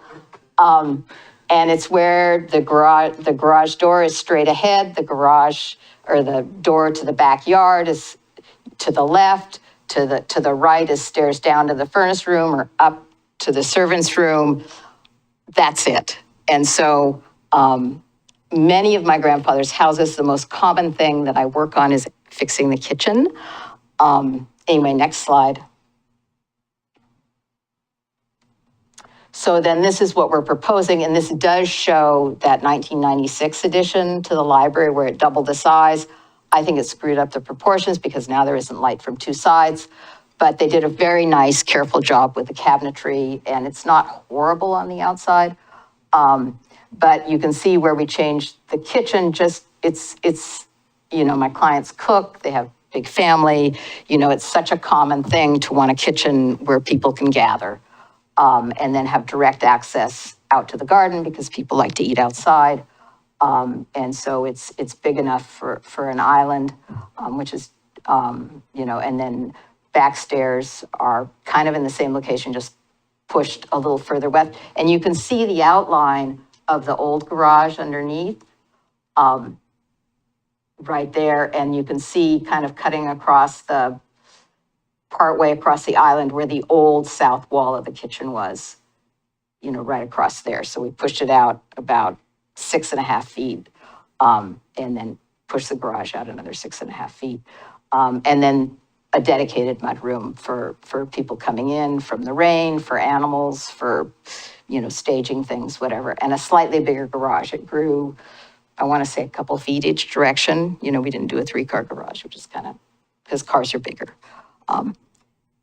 And we looked at, this isn't where we landed. We didn't just start here. We looked at so many options. The first one was just do a detached garage building and fix the garage and, knock out more walls on the first floor. But that didn't really fix the kitchen. We looked at putting the kitchen in the dining room, and then the library would become the dining room. And then you do some sort of mudroom thing where the kitchen is, because it's kind of the right size for a mudroom. But then you spoil the dining room, which is such a beautiful space because it's got that curved bow and it's on axis with the formal gardens. And so, then you've mucked up, even though it doesn't show to the public, kind of the heart of the house. And we even looked at just keeping the shell just how it was, and knocking out the stairs and putting the stairs in the garage so you'd lose the playroom entirely, and to try to get a bigger kitchen that way without pushing out and putting the mudroom in the garage and then building a detached garage. But it was never quite right because it wasn't quite big enough. It was so narrow with that kind of isthmus where the kitchen connects to the garage. And my grandfather was kind of famous for small kitchens and small bathrooms because he didn't cook. Food magically appeared from that room. And I think I'd only seen him pour milk, ever. So it was just, and it was only the exception where he had a client where the wife was really, pushing. And I'm actually amazed that the bathrooms in this house, except for the maid's bathroom upstairs, which we want to rip out, are really pretty nice. And particularly it has a generous master suite bathroom, which is pretty unusual for some of these houses. Because sometimes there would just be, even with a house as nice as this, just one hall bath upstairs, maybe two. Anyway, so this is where we landed after many iterations to just bite the bullet, pull it down, but bring it back is in a size that would complement the rest of the house. So next one. have to keep up, you're ahead of me. This is the existing original upstairs floor plan, and it is intact except for finishes in the bathrooms, and it's wonderful. The spaces are lovely. It has good daylighting, that south exposure. And the only part where it's less wonderful is, again, nobody has a live-in maid and nobody has a day maid, at least very few of my clients, I haven't met a client yet that has one. But that was not uncommon in this era. And so the maid's quarters, which is that lower right bedroom, you know, it has a door out the back to the service stairs and then door to the front to get to the main rooms. Nobody has a bedroom like that, you know, and then a teeny tiny bathroom and then access to the playroom. And just a note, these spaces are deceivingly small because the headroom is so low. And just like where the dormers are in that playroom, the ceiling height is only 5'9". So it's not as big as it looks. And then next, please. This is what I call the coffin hallway, because that's that back hallway. And it's 7 feet right down the center, and then it's 5'11" on the sides, and it's less than 3 feet wide. So you feel it, and you can't anyway.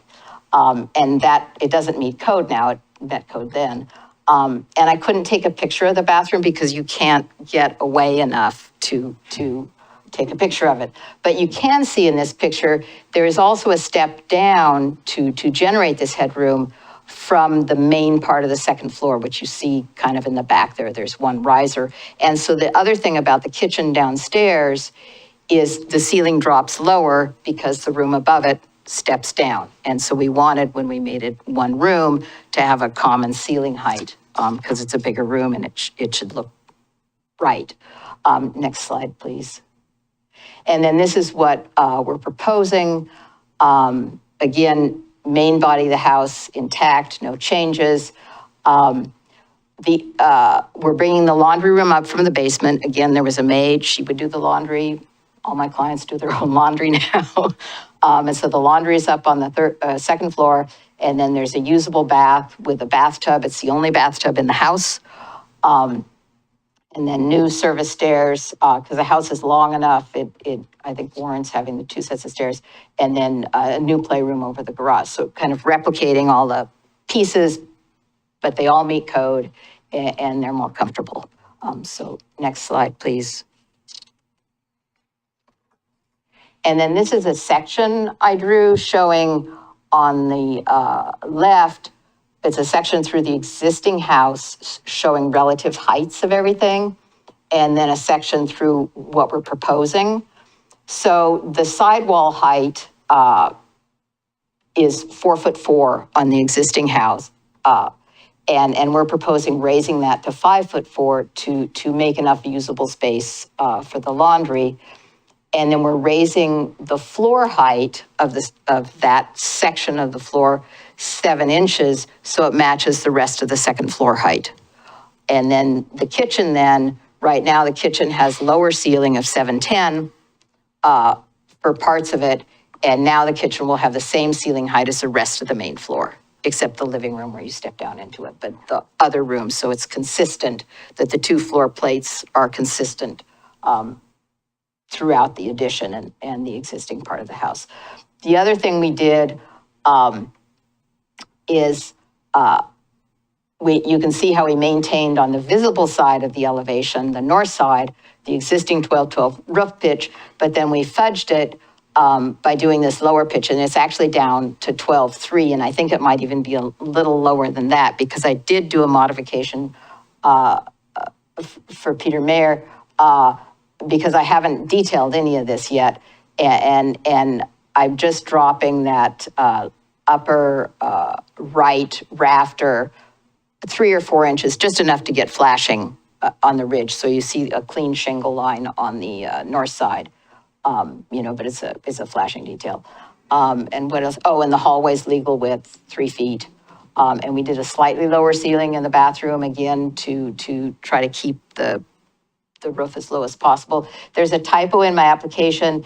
It says 16 inches, but it's really 1'6" because we pick up 7 inches by lining up the floor plates.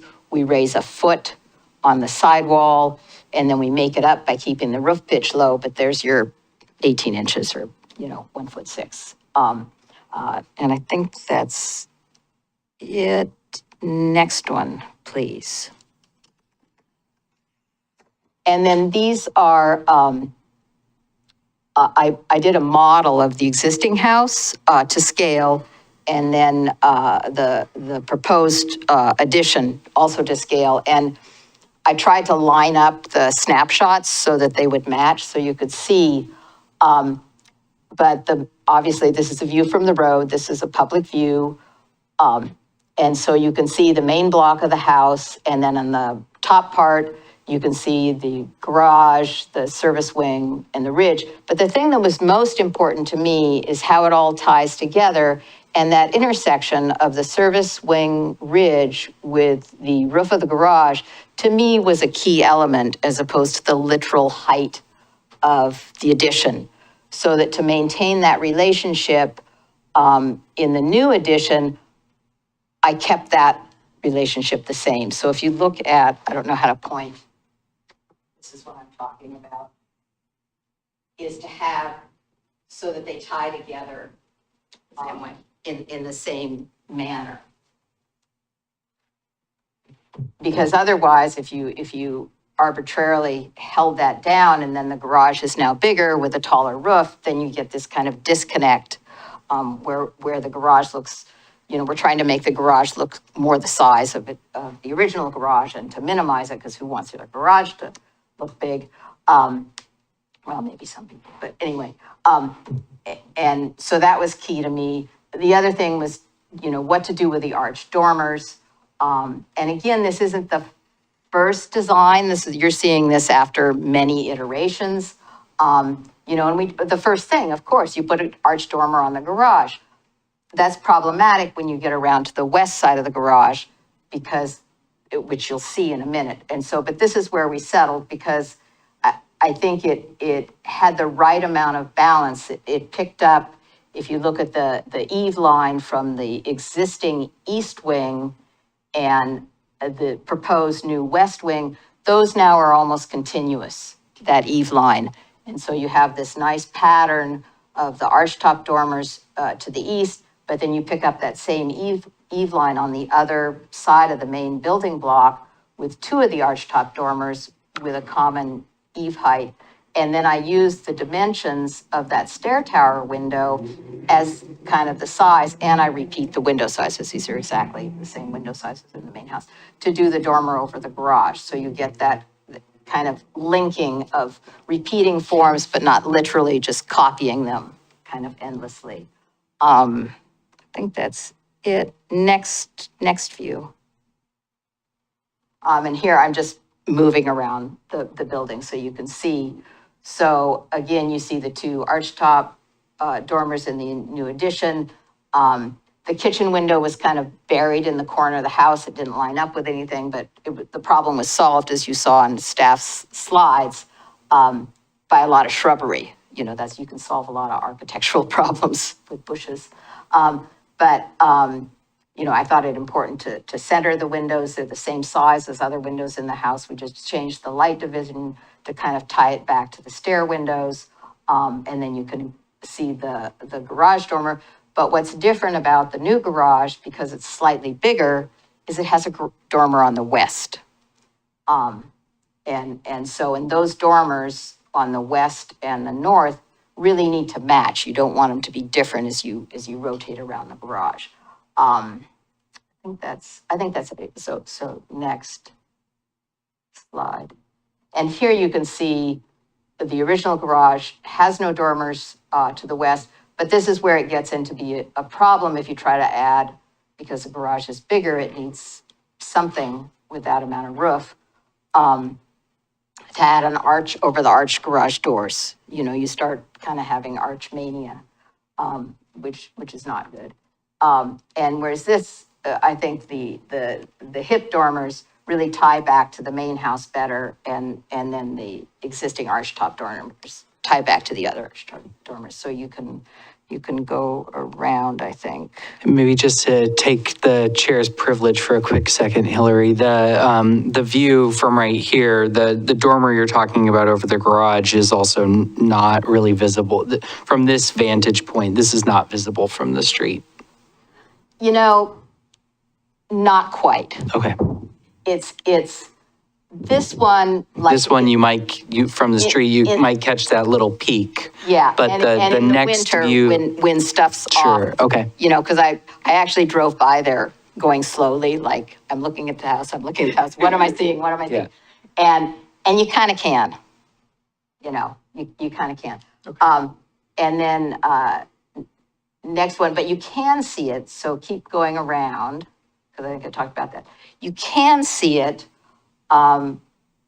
because there's another driveway there, 2 driveways. So this view you totally can see, you know, and because it's the driveway. But you can't really see the rest of the house, you know. So it's really all about, you know, proportion and scale and et cetera.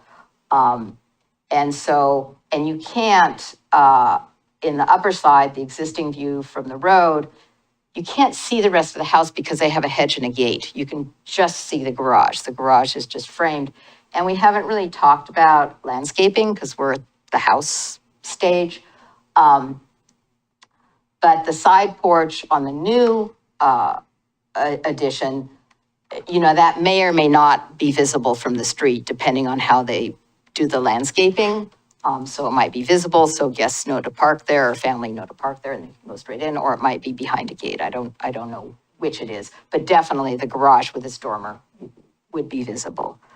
Let's see. Notes. I think that's it. Okay, next. Yeah, and this is what I mean by the hedge and the gate, and, you know, what you see now is that garage. And also, you know, the nice arch-topped openings. The garage doors are kind of funky. We'll probably do better garage doors than the existing. Hope so. Checking before I spend their money. Anyway, so that just shows, and then you kind of see the start of the hedge. None of this is visible, but I think it's important to understand because houses are sculptural objects, and so they need to be consistent. Also, so this is top is existing. You can see the unfortunate patio cover, and you can also see the flat roof addition to the library on the very far right. And then you can see the new addition with the garage dormer, the extension of the mudroom, and then the new porch. And the new porch is a little different. The existing porch you can see in the existing view slightly. It's very small. It's just like 3 by 4. So the new porch is bigger enough that you could actually use it. And I because I'm familiar with Richard Sunderleaf's work, I know how he would do the porch. And so I copied the brackets from the existing porch that's under the patio cover now, and you can barely see them. But they're there, and so those are on the new porch because that's just how you would do a porch. And then I did, because again, I hadn't detailed a lot of this, I did change the French doors so they match the existing doors in the house. And the other thing I did in an earlier drawing, and you can figure out how to flip back to it, or maybe do the next slide. I think it's easier to see in the next slide. Yeah. So over the garage ridge, now the south side of the garage hip now planes into that service wing ridge. Whereas before I had a break that showed as a line kind of coming up from the mudroom wing that sticks out. And I did that because working on an old house is hard. And doing these complicated roofs is hard when you're trying to line stuff up and so I gave it that line there as an opportunity to break the roof if we needed to for framing. But when I was building the models, I figured out a way to detail it so we could just plane the roof in. So I don't know if Peter Mayer likes this better or not. I think it looks good either way. But it now does plane in. And here I did in the model adjust it so that you can see that the dormer is just a couple inches lower, that south dormer, than the ridge to allow for flashing. It doesn't really change anything. And you can see the brackets a little better, and you can see how the doors have been changed. And let's see, is there anything else on this? And again, this isn't a street view, but the idea is to still have it a nice house at the end of the day, that you've got something that will stand the test of time. And the other thing, there's this concern about the south mudroom wing projecting forward into the south beyond the rest of the building mass. And I just think the primacy should really be to that north elevation because that's what the public sees. And so I actually could shove the garage a couple feet further to the north, so it still would be held back from the building block, but I didn't think it would be held back enough from the building block on the north side because the grade drops away, then the garage looks bigger, then you're outside of the driveway, then you're messing with the grades, and I just really wanted to push it to the south. And then the flattening that happens because we are pushing the wall out for the kitchen, I wanted to add back some of that three-dimensional quality to the south elevation because with the flat roof on the library and the patio cover, you start to lose some of those projecting wings and the massing quality. And then next slide. This is the original intent of the design. And so you can see how there are these pretty substantial projecting wings that come out of that south facade. And of course, I think it would be wonderful if the little Juliet balcony would come back and, but anyway, and that's without the library addition.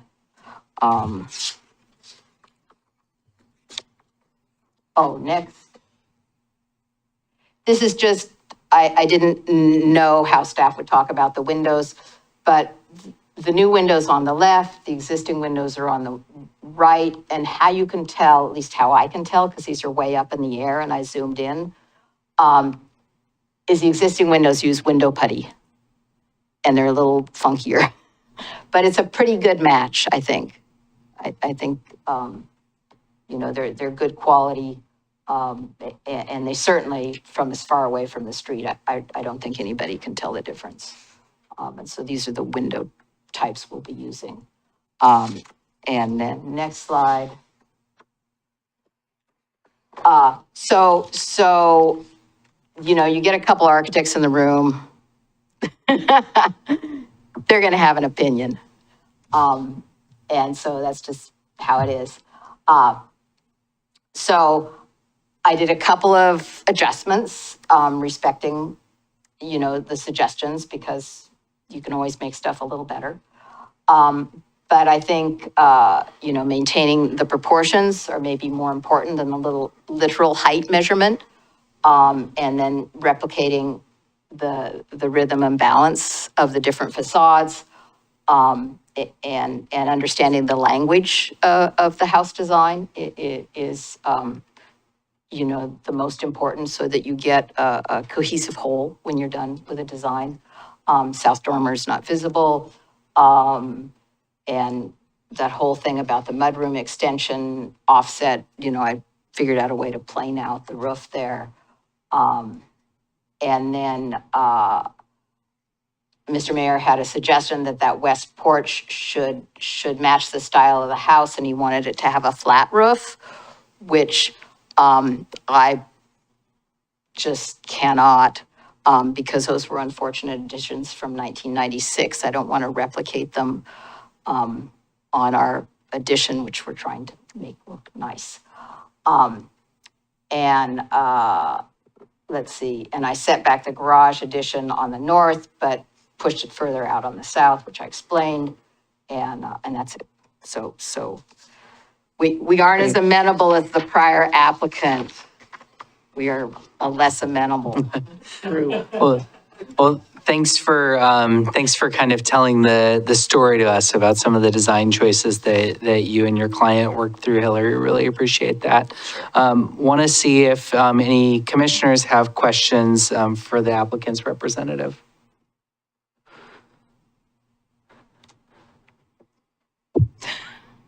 Commissioner Foynmayor, you look like you've come off mute. Go for it.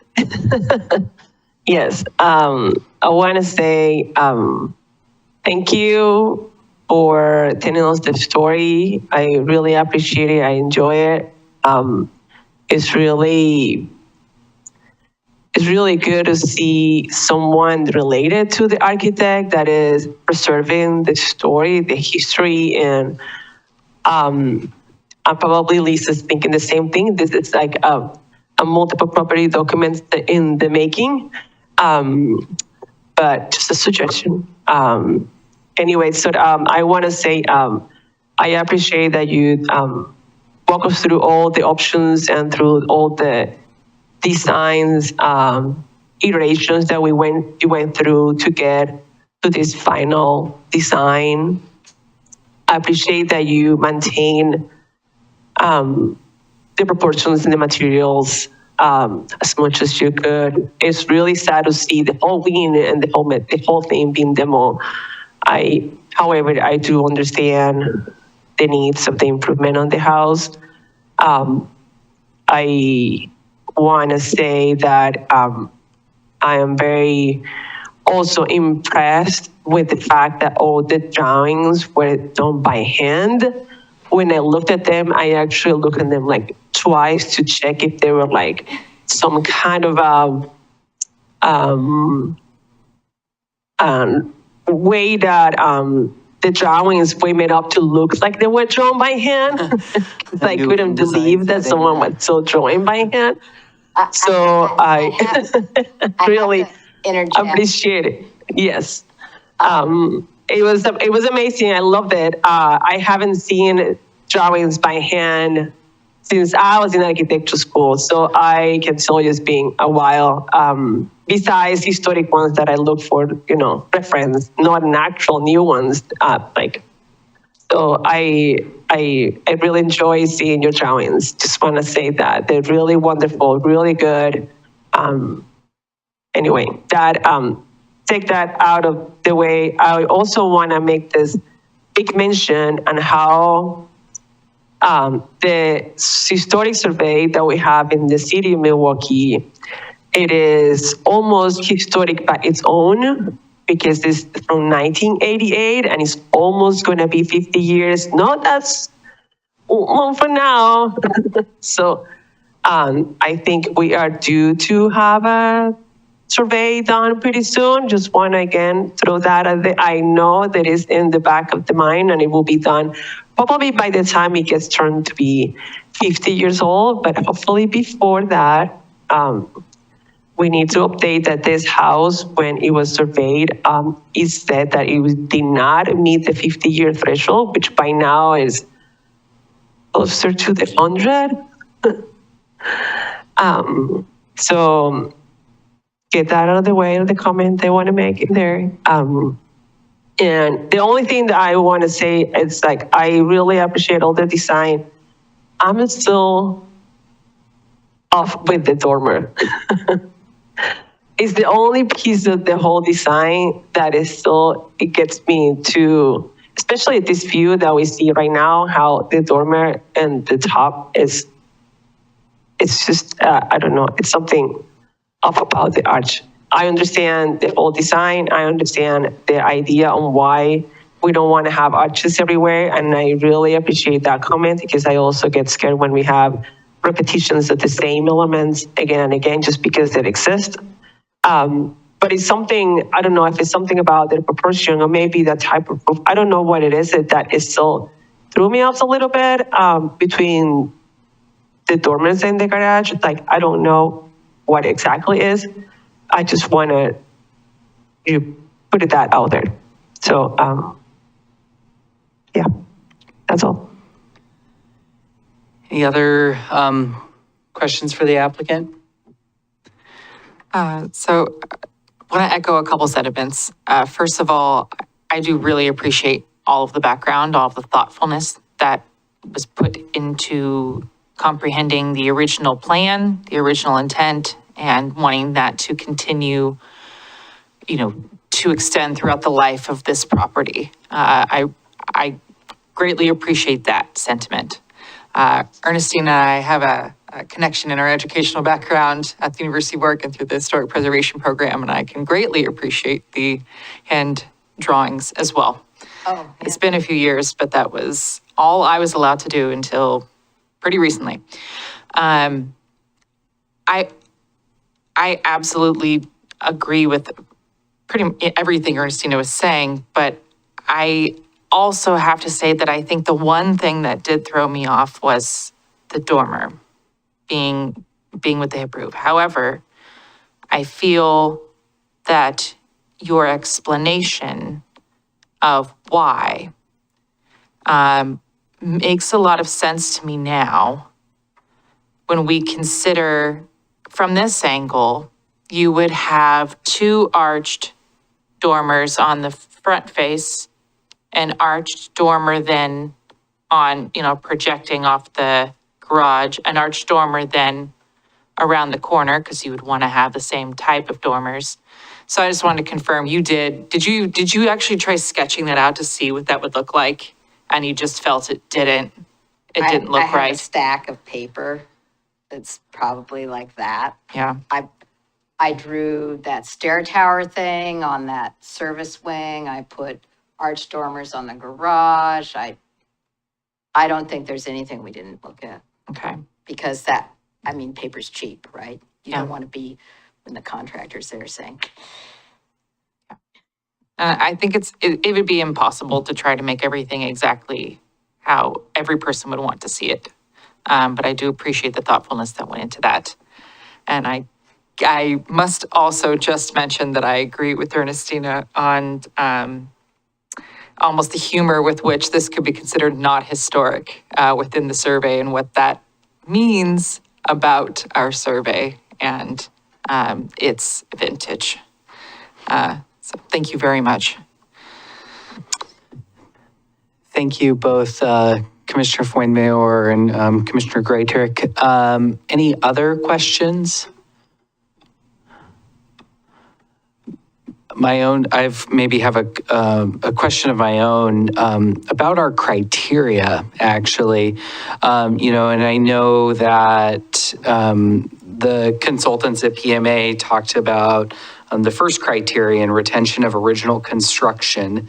And, I think some of the recommendations around the retention of the original construction is not proposed. Therefore, the criteria cannot be met with full demolition.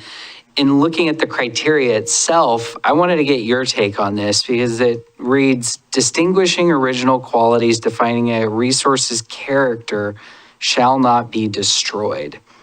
And I guess I'm wondering from your perspective as an architect, if anything is being destroyed, eliminated, I think when I think of destroyed, it means gone forever.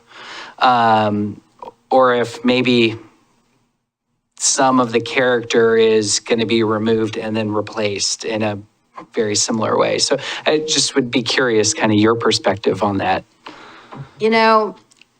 I think the most important part is that main building block, because that's really what you see the most. Those slides that were shown earlier, there's so much vegetation over, you can see the north side of the garage, but the whole kitchen wing thing, it was full of big mature camellia bushes. You couldn't really even see it.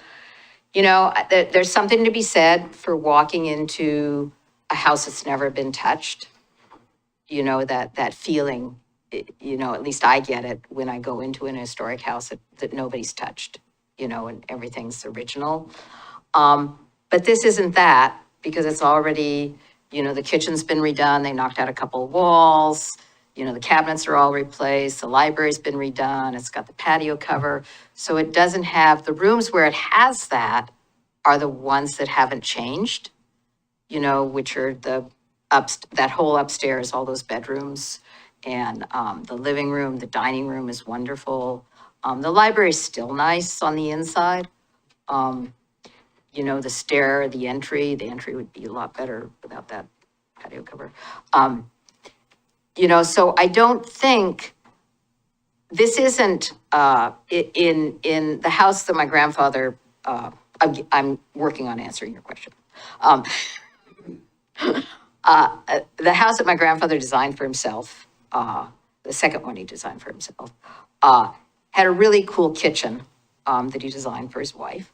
It was tiny, but there was a lot of care in the cabinetry. It was almost streamlined modern with this beading that went around, and it had curves in it, and the rest of the house was arts and crafts like this, you know, so this kitchen was actually modern.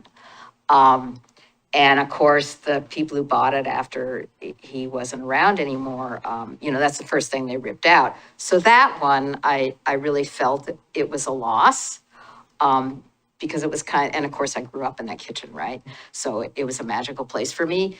This kitchen's already gone on the inside, and on the outside, I think people in a couple of years will drive by and they will not know anything's different, you know, which can be good or bad, right? You know, but I think they'll drive by and it's still in that, you know, iconic presence at the entry to the neighborhood. And I think that will still read loud and clear. Great, thanks for your response. I think your client raised her hand. Your client raised her hand for just a second. Something that Hillary didn't, you might have noticed on the drawings, but this wall is the same as this wall. We're not changing that. We're not even tearing it all out, probably that front. It's in the same place. It's the same place. I call it a Lake Oswego remodel, where they tear down everything but one wall. Yeah. So we're not demolishing the whole wing. We're going to leave this part of it, and then we'll take the brick and salvage that. But that's that elevation. So this relief between the main house and that servant's wing stays the same. It just gets a little longer. Great. Thanks for your response to that question that I had. Any other questions from planning commissioners for the applicant? No questions. I just wanted to thank the applicant for the presentation and the backstory. Yeah, great. Thanks so much. Well, we can move forward then and open this up for any public testimony. We now recognize any people submitting public testimony on this application. Vera, do we have anyone tuning in online? And we only have the applicant and their representative in the room. So aside from the written testimony received, we don't have any other additional testimony in support or in opposition or neutral. And other questions there? I think we're ready to then move forward and close the public testimony of the hearing on the request of historic review at 9712 Southeast Cambridge Lane. This is file number HR 2024-003 is now closed. Is the Planning Commission ready for discussion on this proposal? Great. As we sometimes do, I'd like to offer kind of the customary offering to our vice chair to lead us off in discussion. Thank you, Chair. I've reviewed the materials, the evidence in the record, and have the staff report and the findings, the draft findings that we've been presented do conclude that it is, not consistent with the approval criteria. Ultimately, the findings are not inaccurate, but as staff has, mentioned, there's a lot of discretion, built into the approval criteria for historic resource review. So it's really important for us to keep that in mind, and not simply defer out of hand to the staff report, but, to give some consideration to, the applicant's testimony and really the discretion that we have within, the bounds of the approval criteria when we're thinking about these kinds of reviews. And, one of the more, this will be kind of a generic or a general comment about historic reviews and the criteria rather than this specific case. But it is really important to, keep in mind that, we want historic resources to continue to be used for their, to be preserved and maintained and kept, in good repair and, and ultimately used, and so for a residential property, that means used as a residence.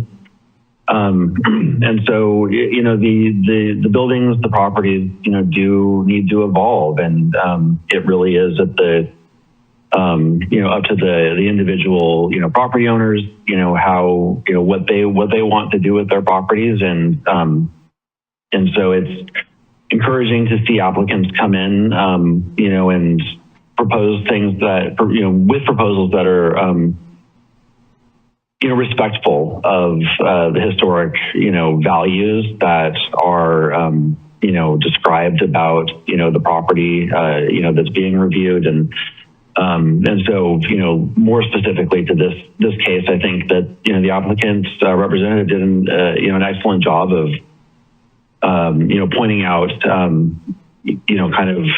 what's, connecting what was described as important in the inventory with, what's being protected and preserved, with the property and the house, and then pointing out what's changing and really kind of how that came to be and, in the first place and everything. And so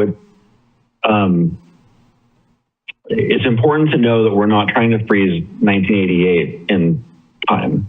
We're not trying to put 1988 in amber. We're trying to, really look at the context of, of each property, individually and uniquely, and consider whether the proposed, modifications to the property really, do honor that specific property and not necessarily the inventory that was drafted in 1988. Or, the photos of, a structure in 1988 versus, when it was originally built, So with that said, I am interested in hearing the comments from my other commissioners before, really deciding whether this is a proposal that warrants approval or denial, as recommended by staff. So I'd like to hear what the other commissioners have to say and, kind of see where we land. I would like us to try to make a decision on this tonight rather than continue the hearing for further deliberations. But if we feel like maybe we're going to deny it, then we might, give the applicant an opportunity to, at least consider, our feedback and, and see what options we have for continuance. But yeah, at this point, I'd like to yield the floor to my fellow commissioners and give each commissioner the opportunity to provide their own feedback. Great. Thanks so much, Vice Chair. I think I agree with a lot of the things that you were saying. It would be helpful to hear from others in terms of, whether or not folks think there might be flexibility in recognizing that, well, the criteria might feel black and white. There is a lot of discretion here. And I agree with your sentiments as well that the applicant, as well as their professional architect, I think have gone very far in being thoughtful and spending the time and the resources to figure out how you not only preserve but also enhance a historic property so that it's more functional in whatever decade it is. I almost said 2011, and I was like, where am I? Yeah, maybe if any other commissioners would be kind of, broadly interested in kind of talking about maybe the possibility of what approval, if that would be something you'd be willing to entertain, could look like. Maybe we could kind of start there.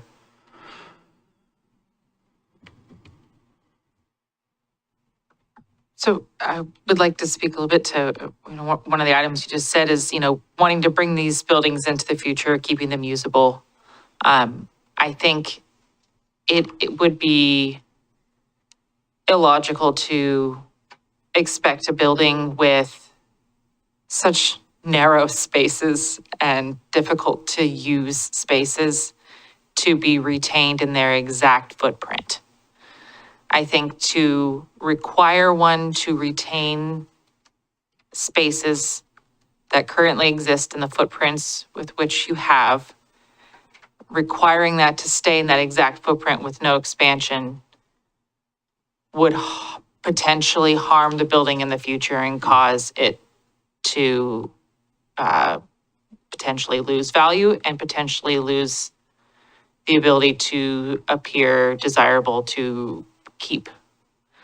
I believe that the best way to retain our existing building stock is to enhance and to upgrade where necessary and where prudent, and where it is best beneficial for everyone involved.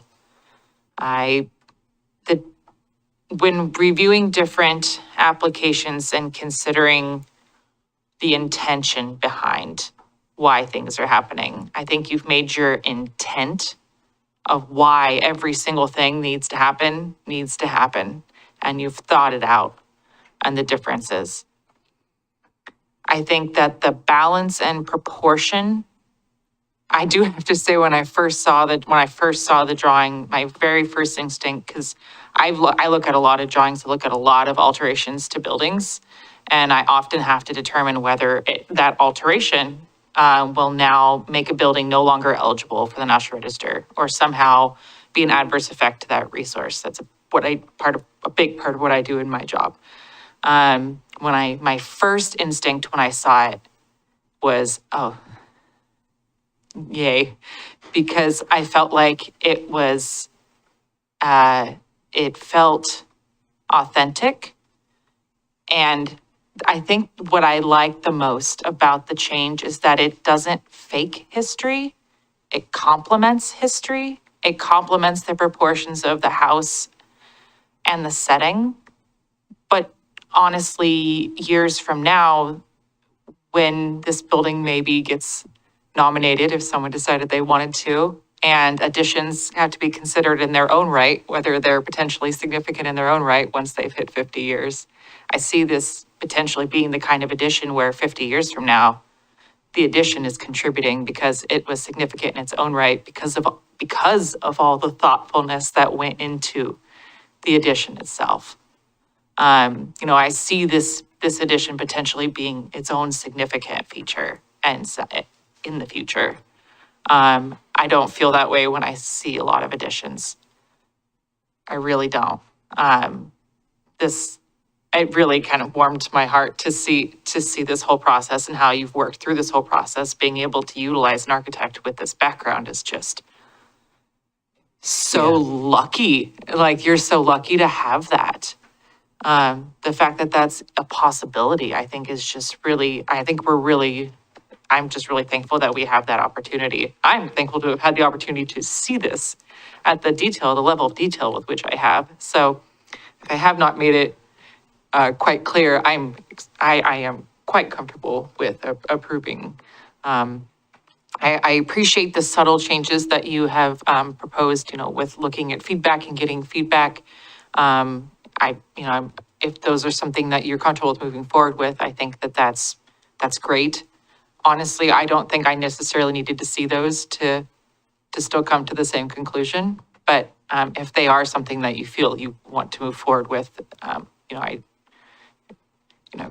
I trust you, I would say, with your understanding of the intent of the design and what your grandfather typically would have done in certain situations based on your vast knowledge of his designs, his plans, looking at these plans, looking at changes to these buildings over time. There really isn't a better person to speak to that. So Great. that's everything I have to say about that. Yeah, well, thanks so much, Commissioner Krajcik. Really appreciate it. And I think in some ways, I feel like you echo my own thoughts in terms of, like, updating something in order to be able to thoughtfully preserve it further into the future. Like, it makes a lot of sense to me. Commissioner Fuenmayor, where are you kind of standing on this idea of potentially entertaining approval? I already kind of went through explain my thoughts about the building a bit. I wanted to go through a little bit of the criteria that were, I think the fact that many of the material will be reused, that the fact that the proportions have been met with even the building height, I feel comfortable even though is that very small and almost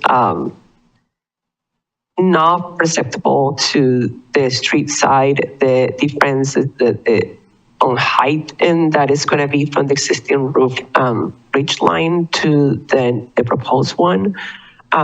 So even though that I feel comfortable with that, I had seen the report that there's some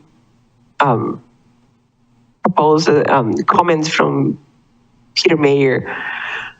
Sorry, I had to call.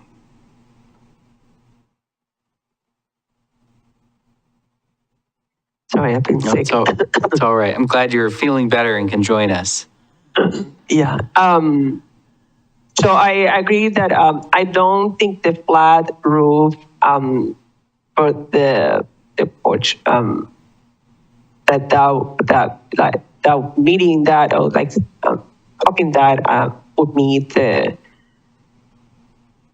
to enhance the design. I feel that the proposed roof right now, it feels a little bit big, but I think it is, since it is in the back, it's not really visible, and kind of matches the same style, the other porch that with the half timber and heavy brackets. I feel like that it's a good design. One thing that I want to just say that I know the survey mentioned that this wing wasn't the main character defining feature of the building, or wasn't like important. I would say it is, even though it was not in the survey mentioned as that. I think that if this whole wing would have been gone right now, if someone decided to demolish the whole thing and put it in front of it would affect the building. So with that, just want to make that statement, like saying that wing is not as important. I think it is important. The proportion are important. The size is not important. The fact that it's set back from the main portion of the building is important. And I appreciate that the building, the actual new kind of reconstruction addition, it is still meeting that setback from the main body, and it's still meeting that, allowing the main body to be the main feature of the house, but allowing that it's still growing a little bit forward, but not pulling all the way in to kind of overwhelm that building and that design, which is something that usually in historic preservation you always look for. You try to those main, especially elements that you see from the street, you want to preserve them, and anything that is new want it to be lower voice, want to be smaller, setback, quiet, not overwhelming the historic is in there, and the historic building, historic entrance, historic main body. So that's something that this addition was able to, the proposed drawings are able to achieve with that. Like I said, I understand and seeing the perspectives, and when Lisa was mentioning about the dormers, I think I get it better now. Maybe as an architect, it just hit me a little bit, like I wanted a little bit more connection with those arches, arch dormers, and where, especially since the garage had arch dormer before, but I understand that it doesn't fit within the actual current design, and I will be willing to accept that those dormer don't need to be arches. And the heights and the proportions they are okay. I feel like the garage elevation that is it can be seen from the street. That dormer is pretty big. I understand the need to make it big, but I feel like it's well, it goes with the whole proportion, but I feel like it still will meet the criteria of the building height within that. It's still kind of not overwhelming the main tower. So, and in general, I also wanted to mention the windows. I think I appreciate you bringing the windows, and I appreciate that the windows will meet and are meeting the design and meeting the replacement and meeting all that. I see in the report that it's like it doesn't meet the criterion, but I think when we see the windows that we were presented right now, I think they will be met. It's meeting that criteria because it is really matching the style and the proportions of it. I'm going through all the criterions to kind of review what we are. We don't have any, there is no lighting or signs in there. And the question was more about the visual integrity and the style. And I think,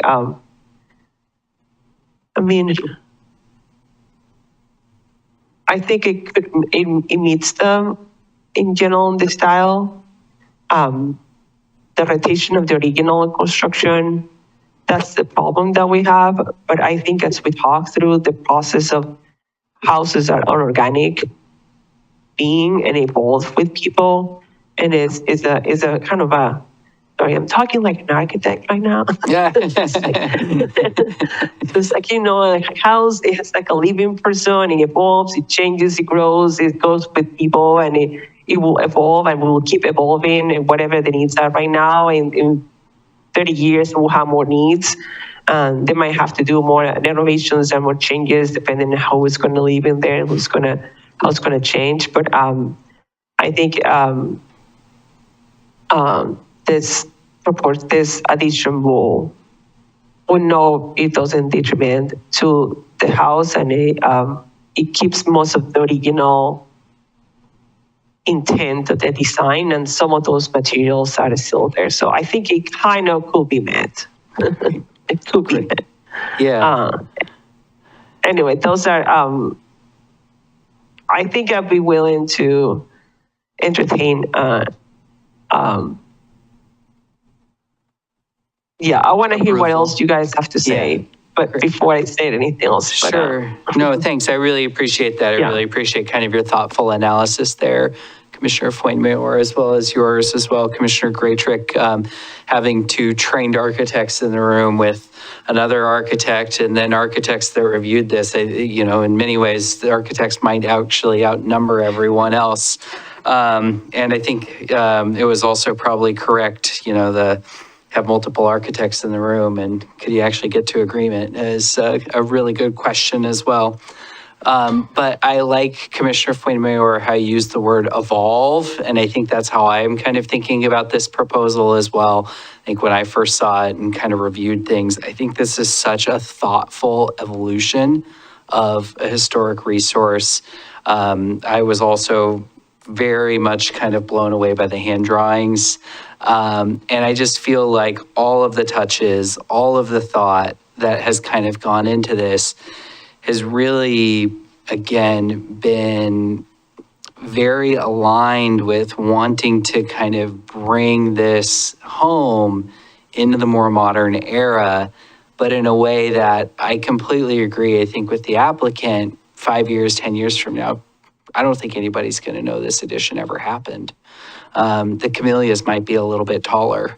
As someone who enjoys gardening, I actually enjoyed looking back at the photo from 1988 and seeing how short the camellias were almost 40 years ago and how much taller they are now.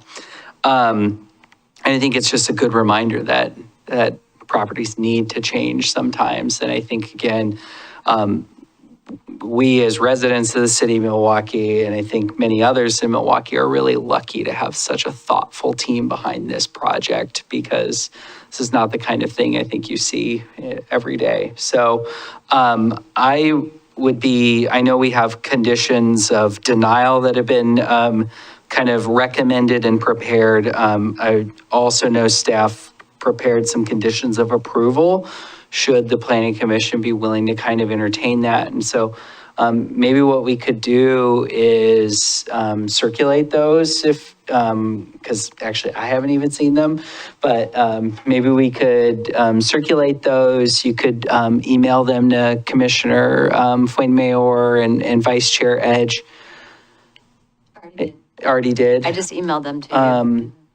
So I guess maybe kind of, it sounds like we're willing to, maybe approve this tonight. And also looking at the time, it's 9:12. It'd be great to get out of here before 10 o'clock.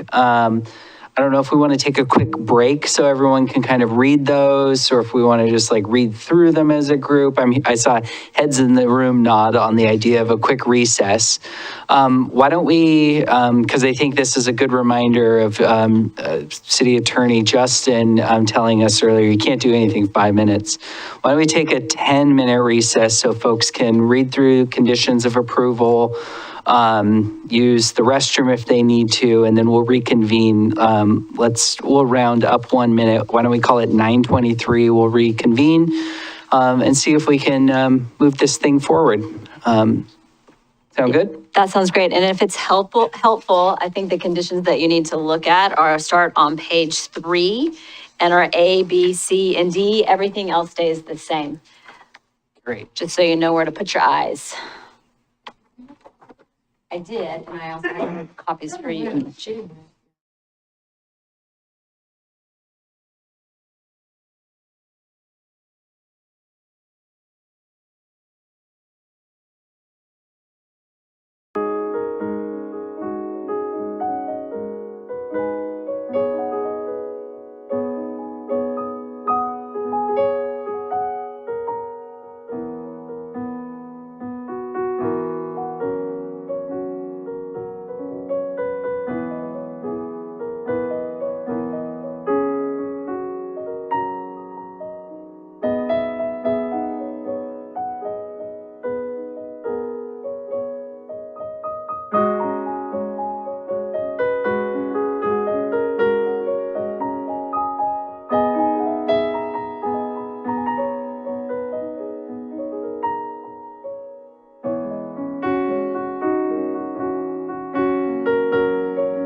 Oh, I thought you would.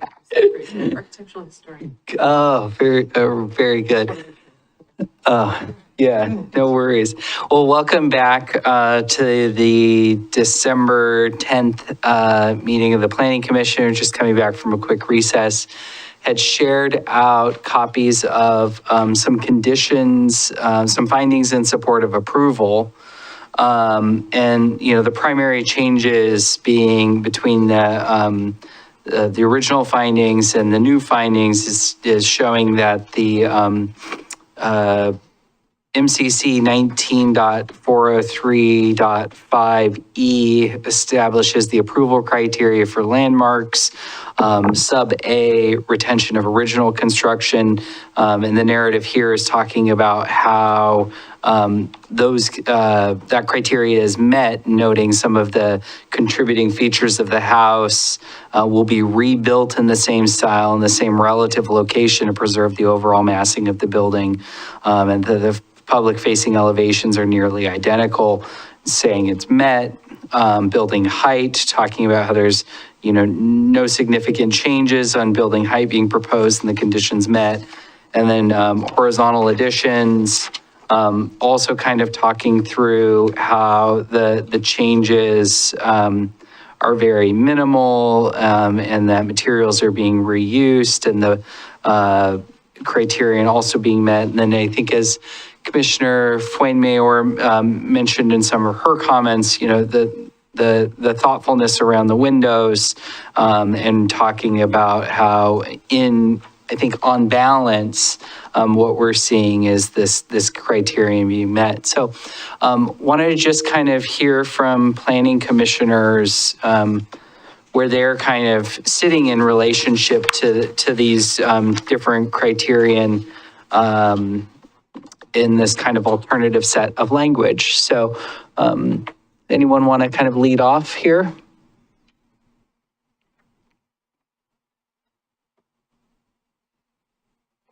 Vice Chair. I'll jump in. Yeah, thanks. Thank you, Chair. Yeah, thank you, Laura and Vera, for, you know, promptly distributing, you know, these updated findings. So just to be clear, just to clarify, since we've been kind of using the term conditions of approval, I think these are findings of approval. And there are no additional conditions of approval that were included in these findings. So we're really just, you know, discussing alternate findings compared to what was distributed in the staff packet, and ultimately, you know, the findings, they're consistent with the findings before.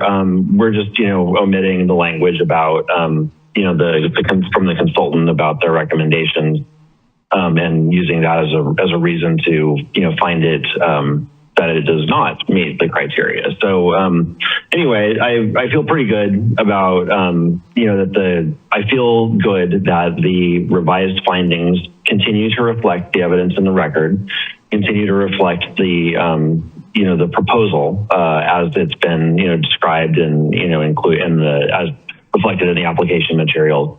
It's just been revised to, you know, reflect our discretion that in this case, we might be finding that it does in fact meet the criteria as proposed. So with with the other commissioners' input, which we should get momentarily, I would be inclined to support approval with these revised findings. Great, thanks so much, Vice Chair Edge. Maybe I'll just take the liberty to talk about my own perspective for a quick second. I think some of what we had kind of heard in maybe the alternative findings in support of approval was around, retention of original construction. And I think it was kind of the thing that I asked the applicant about when, looking at the criteria. It talks about distinguishing original qualities, defining a resource's character shall not be destroyed. And I don't see the destruction of anything happening. Yes, materials will come down, materials will get, some of them will be salvaged and get put back up. But when I look at the overall character of the home and the qualities of the home, and, I'm not a professional architect, but it seems very clear that the character is not being destroyed.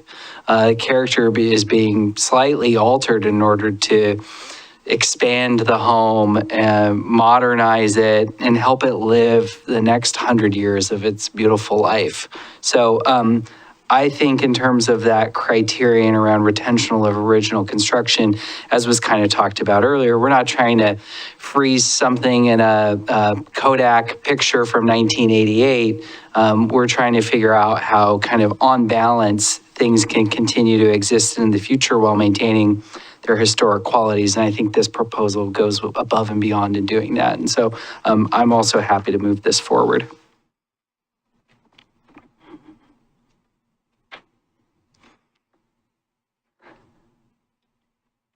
I can talk.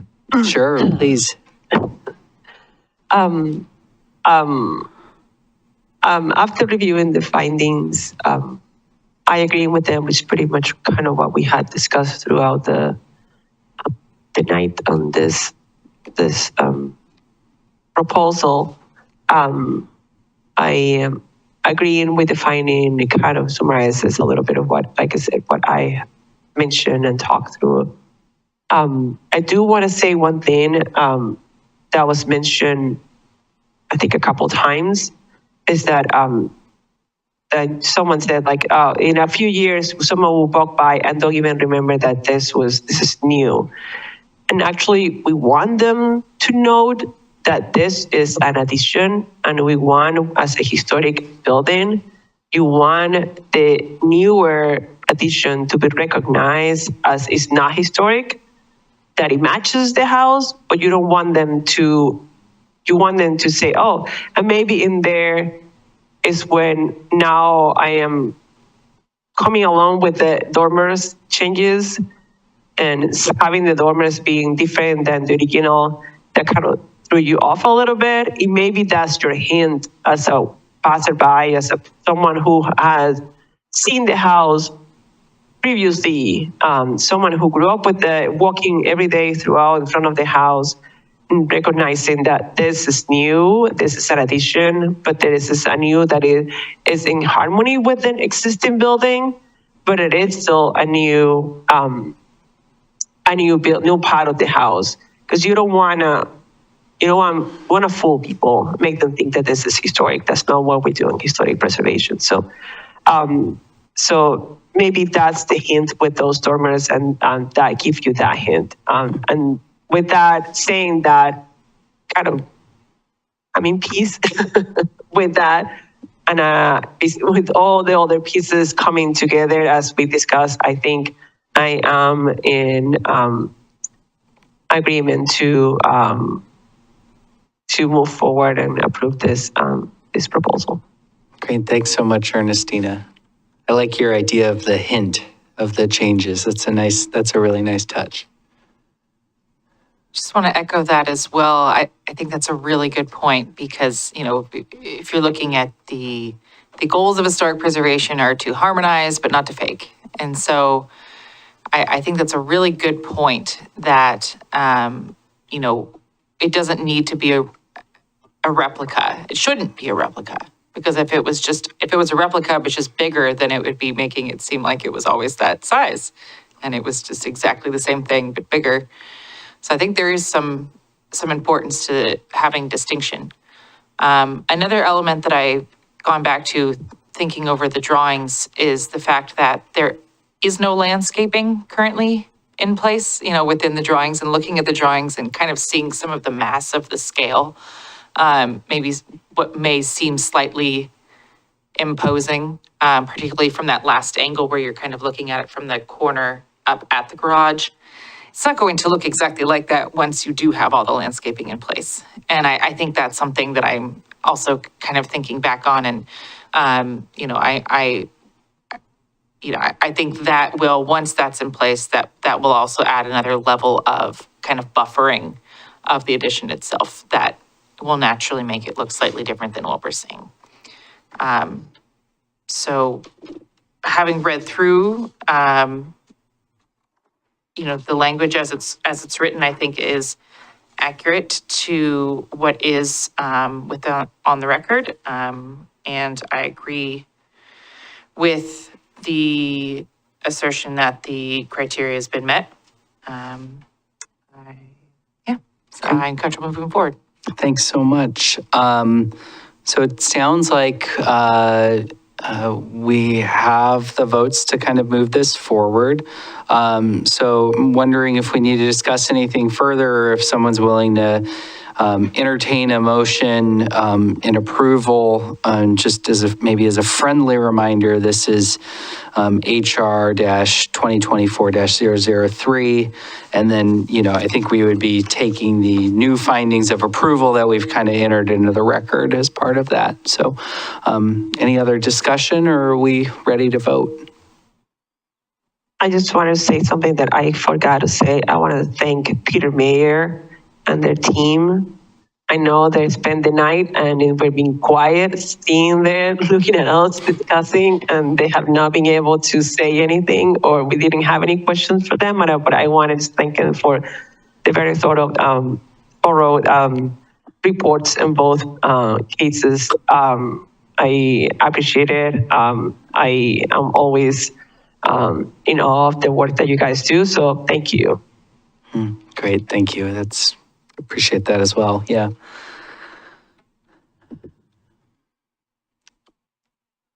I'll be happy to make a motion. Sounds good. I move that we approve application file number HR-2024-003 with the amended with the amended findings of approval that were distributed late during the hearing. Great, it's been moved. I second. Oh, well, let's give that to Commissioner Fuenmayor. I think she got it. It's been seconded. Why don't we take this as a roll call vote? We'll go one at a time. That sounds more fun. Vice Chair Edge, we'll call you up first. Yay. Commissioner Fuenmayor? Yes. Great. Commissioner Graytrick? Yes. I'll take the final vote. I just want to say many thanks, I think, again, to the applicants as well as their consultant. You've done an amazing job here. It's such a beautiful property and proposal to have kind of before us, and would encourage you to think about historic listing at some point, if that would be something you all would be interested in. And just thanks again for the thoughtfulness of this proposal. I'm more than happy to also vote aye. Motion passes. Motion passes. HR-2024-003 is approved. If anyone wishes to appeal the Planning Commission's decision to Milwaukee City Council, you must make the application stating the grounds for your appeal within 15 days of the mailing of the notice of decision. Please see planning staff for details. We'll have a few things left and we'll get out of here before 10 o'clock. Are there any planning department business updates? Or any commissioners have any items for discussion? Great. Chair, I did have some questions about a couple of items on the forecast for future meetings. I wasn't sure if that should be handled, when we're just talking about the forecast and trying to get out the door, or if we should bring it up now. I was going to pivot us right in forecast for future meetings, so let's do it there. Sounds, do you want to go first, Joseph? Yeah, so I see we have two upcoming hearing items that, one each at the two January meetings on the forecast. And I want to say that these are items that did not come to us for work sessions. And so I was wondering if staff could share any information with us about those, or perhaps get us, kind of an early look at materials that will be coming, or before us. And I don't think we've had an opportunity to really discuss these before now. Sure. For the National Flood Insurance Program integration, the floodplain, that is something that has been directed by FEMA, and we're on quite the deadline for that. So we took kind of the ideas that Brett Kelver has been sitting in on all of those meetings with FEMA to make sure that we're following and understanding what it needs to be updated. And I do believe Commissioner Edge, we shared some of that conversation with you because we know you've been following that as well. So we took our approach to City Council, and City Council gave us direction, and so we're bringing that to the Planning Commission directly, just mostly because we're on a very short timeline. We're actually going to be past the allowed date, as is everyone, because they basically said you have to do this now without taking into account that we have a process that we have to follow. So that's why it's coming to you so quickly. If you don't approve it and it needs to continue, I suppose that could happen, but we're just kind of in a bit of a tight spot with this particular code package. So there's that one, and then That would just be a recommendation to City Council, right? Anyway. Yes. So even if we didn't approve it, it still goes to City Council for their. Yeah, you would recommend with our scorn attached to it, Joseph. Right, yeah. But it would still be a recommendation that would go to City Council for their decision, even if we recommended denial. Yes. Okay. Yeah. Thank you. That is also true for the second hearing item that you have on SB 1537, the code amendments. It's a state mandated kind of conversation that we need to be having. Vera is here tonight and will be here to walk you through that again on the 28th. Again, we are trying to make a deadline because we're following up with the only way that we can. I don't want to get into it too much of a detail, but the only way that... It's only a public meeting. You want to tell us all how you really feel? No. Well, it's very detailed. There's a lot of details that are going into it. And so it's just that the state has said that we need to allow a lot of adjustments to housing, right? So for variances, they call them adjustments, we call them variances. And so if we can show that we have allowed and do allow all of these variances in our code, then we do not have to go through the adjustment/variance process, and we can keep our code as is. So that is part of the reason and we went to City Council and talked through our proposal with them, and then we're going to bring it back to you all on the 28th. If you all, if we need to continue it, or if you want to recommend denial or approval, that is certainly your purview. Got it. And and we can talk about it more, sounds like about a month and a half from now. I'm assuming some of this is the state wanting to exert its influence over local land use in order to produce more housing. That is correct. Because some jurisdictions might not give very many variances, and so this is their way of tweaking the rules. That is correct. Okay. And we do give many variances, and we have a history of giving variances. Yeah, I mean, we don't give them out for free for anybody who's watching. We make you work for it a little. But yeah, I think that, okay, great. That's some super useful context. And maybe I'll actually send it out. And if you could distribute it to the Planning Commission, it's just a timely topic because I don't know if folks saw it kind of right around the Thanksgiving holiday. The state released its first statewide housing report, which painted, I think as OPB says, a grim portrait of affordability. We're just have massively underproduced, and it's resulting in a lot of the significant challenges that we're facing. So I'll share that out because I think it's helpful to kind of understand that broader context. Yeah. So. And also, if it's helpful, what I can do is I can send out to the Planning Commission both the links to the study session we had with City Council on the floodplain and the study session that we had on SB 1537 ahead of time. We can do that tomorrow so that you can take a look at that ahead of time. Great.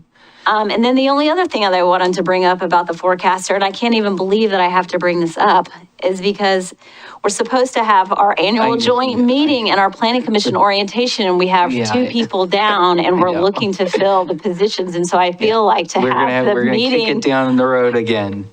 which I just feel really uncomfortable with, but at the same time, it doesn't make any sense to have the training until we have the full board of planning commissioners.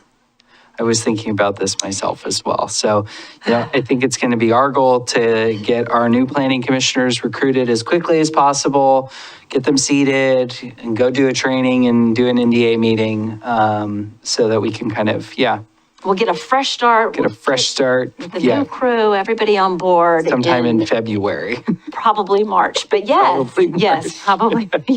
We'll have the training in March. Hey, Laura. Yes. In the past, we've done, I think DLCD has put on, or maybe it's the Oregon Planning Association, not DLCD, put on some, planning commissioner trainings. And I'm wondering if, there's like a video of that or some kind of, some way that our newer commissioners could get linked up with that resource to at least get some kind of an orientation before we have the formal training, if it's going to be a while longer still. Yeah, we've all been waiting kind of a while now. For sure. And when the new planning commissioners come on board, I send them a link to the Oregon Planning Commissioners Handbook. And I think it's a very useful tool. It kind of explains how everything works. And also, when there are training sessions offered, I always send that link out to planning commissioners to see if they are interested in attending that training. So we can come at it from both angles. Yeah, that's great. It's totally a worthwhile training to attend. Yeah. And I'll see if there's a video of it online, if I can find one. I don't know that I've seen one, but if I do find one, but at least in the meantime, we've got the handbook, which has got a lot of really good information in it. Yeah, I'm kind of wondering, because I know that they, I feel I sat in on one during the pandemic. So I wonder if they recorded it, even if they just. Yeah, they may have. I can look into themselves. So. Yep. And I think speaking in terms of kind of recruiting new planning commissioners, it sounds like you all are working through kind of the process to get that, to get things posted so they can then go out. And I'm sure that you will, but please share it with us so we could share with our networks.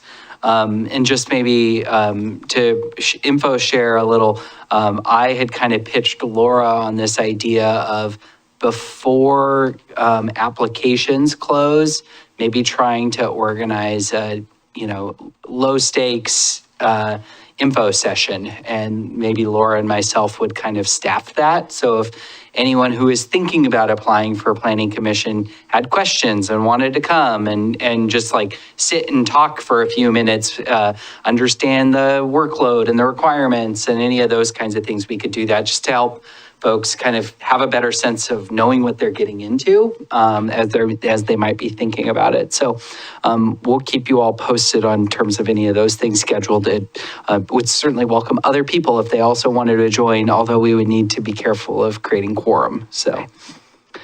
And kind of in that same vein, Chair, we are, we did talk about it at the beginning of the meeting that we are going to have officer elections for the Planning Commission early next year, like we do every year. We need volunteers for those roles. And so And they have to come from, the current pool of planning commissioners. So even if you feel like you're kind of green, give a thought, over the holiday break as to whether or not you might enjoy serving in an officer role on this body. And just think about that, because we are going to need to draw from the pool of available commissioners to get both a chair and a vice chair. And Chair Sherman has been doing it for 2 years and deserves a break. So just keep that in mind. Yeah, thanks so much, Vice Chair Edge. And yeah, maybe, I know I said I'd get us out of here before 10, so maybe we can be pithy, but, I think in terms of chair or vice chair, just for all of our planning commissioners who I'm looking around at are relatively new. Chair really serves as kind of meeting facilitator. And so in terms of kind of, the roles and responsibilities there, we're provided with a script, as you might have seen, and it's kind of working through that script, facilitating, making sure, I think we all do, but engaging with applicants. There is a little bit of additional prep time, but not much. Both the chair and the vice chair meet with planning commission staff as well as the city attorney, typically on the Tuesday. Earlier in the day, we had our meeting this morning at 11 o'clock, and those can get scheduled at different times, relatively, depending on people's schedules. And so we kind of prep to just kind of talk through the logistics and kind of the run of show and any questions that might kind of come up. And so, aside from those things, that's kind of, I'd say the primary responsibilities of chair is that meeting facilitation. You might notice the chair doesn't get to make motions, kind of calls for them. Then, responsibilities also, sometimes come up in terms of kind of policy work that we're doing. And so with things with like the Transportation System Plan Advisory Committee, I think, chair can help assign a person out to that. We've typically ran that the vice chair has the privilege of taking on those policy committee assignments first, if they want that, although sometimes other people also raise their hand. And then, vice chair also kind of serves as backup for the chair. If chair's traveling or unable to make a meeting, they'll be the meeting facilitator and kind of take on those roles. So yeah, I think it's, to me, I've found it a fun, rewarding experience. But I think as Vice Chair Edge says, or reminded me, you only are going to be chair for so long. So we can all talk about that. Would also encourage people to kind of think about that. And if you have any questions about it, I would also say feel free to reach out to myself or Vice Chair Edge personally. I think you've got our email addresses or phone numbers, and we could kind of talk about that and explore that a little bit more. So, great. Anything else on forecast for future meetings? The continuance? Just the continuance. Yeah, And and that'll so- be on the 28th. On the 28th? Yeah. Okay, great. Great, well, we don't have anything, yep. Just wanted to confirm, I guess, our schedule for the next few. So we have this next Tuesday, we have a meeting at 5 o'clock here. Yes. And we don't meet again until January 14th, and we do have meetings on the 14th and 28th. That is correct. Okay. Perfect, thank you. Yep. Yeah, thanks for asking. And I don't know if we have a calendar invite from you all about next week, but It'll come out. yeah. Yes. Sorry, I've been mentioning it in this meeting. Yeah, I know but that you and yeah. I had talked about it, but I Yep. don't think we had, so apologies all on that. And if I have a calendar invite for the 17th, but it starts at 6:30. No, we're in the work session portion of it, so it's earlier. I don't know why. Does anybody else have that? Doesn't, okay. But no, I don't have it. What time is it? It's at 5. Oh, I can't make that.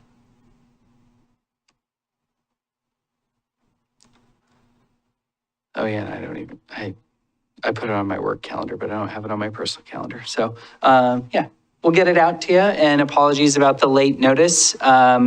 And we, you know, if folks are unable to make it, we'll accommodate and as needed and move forward.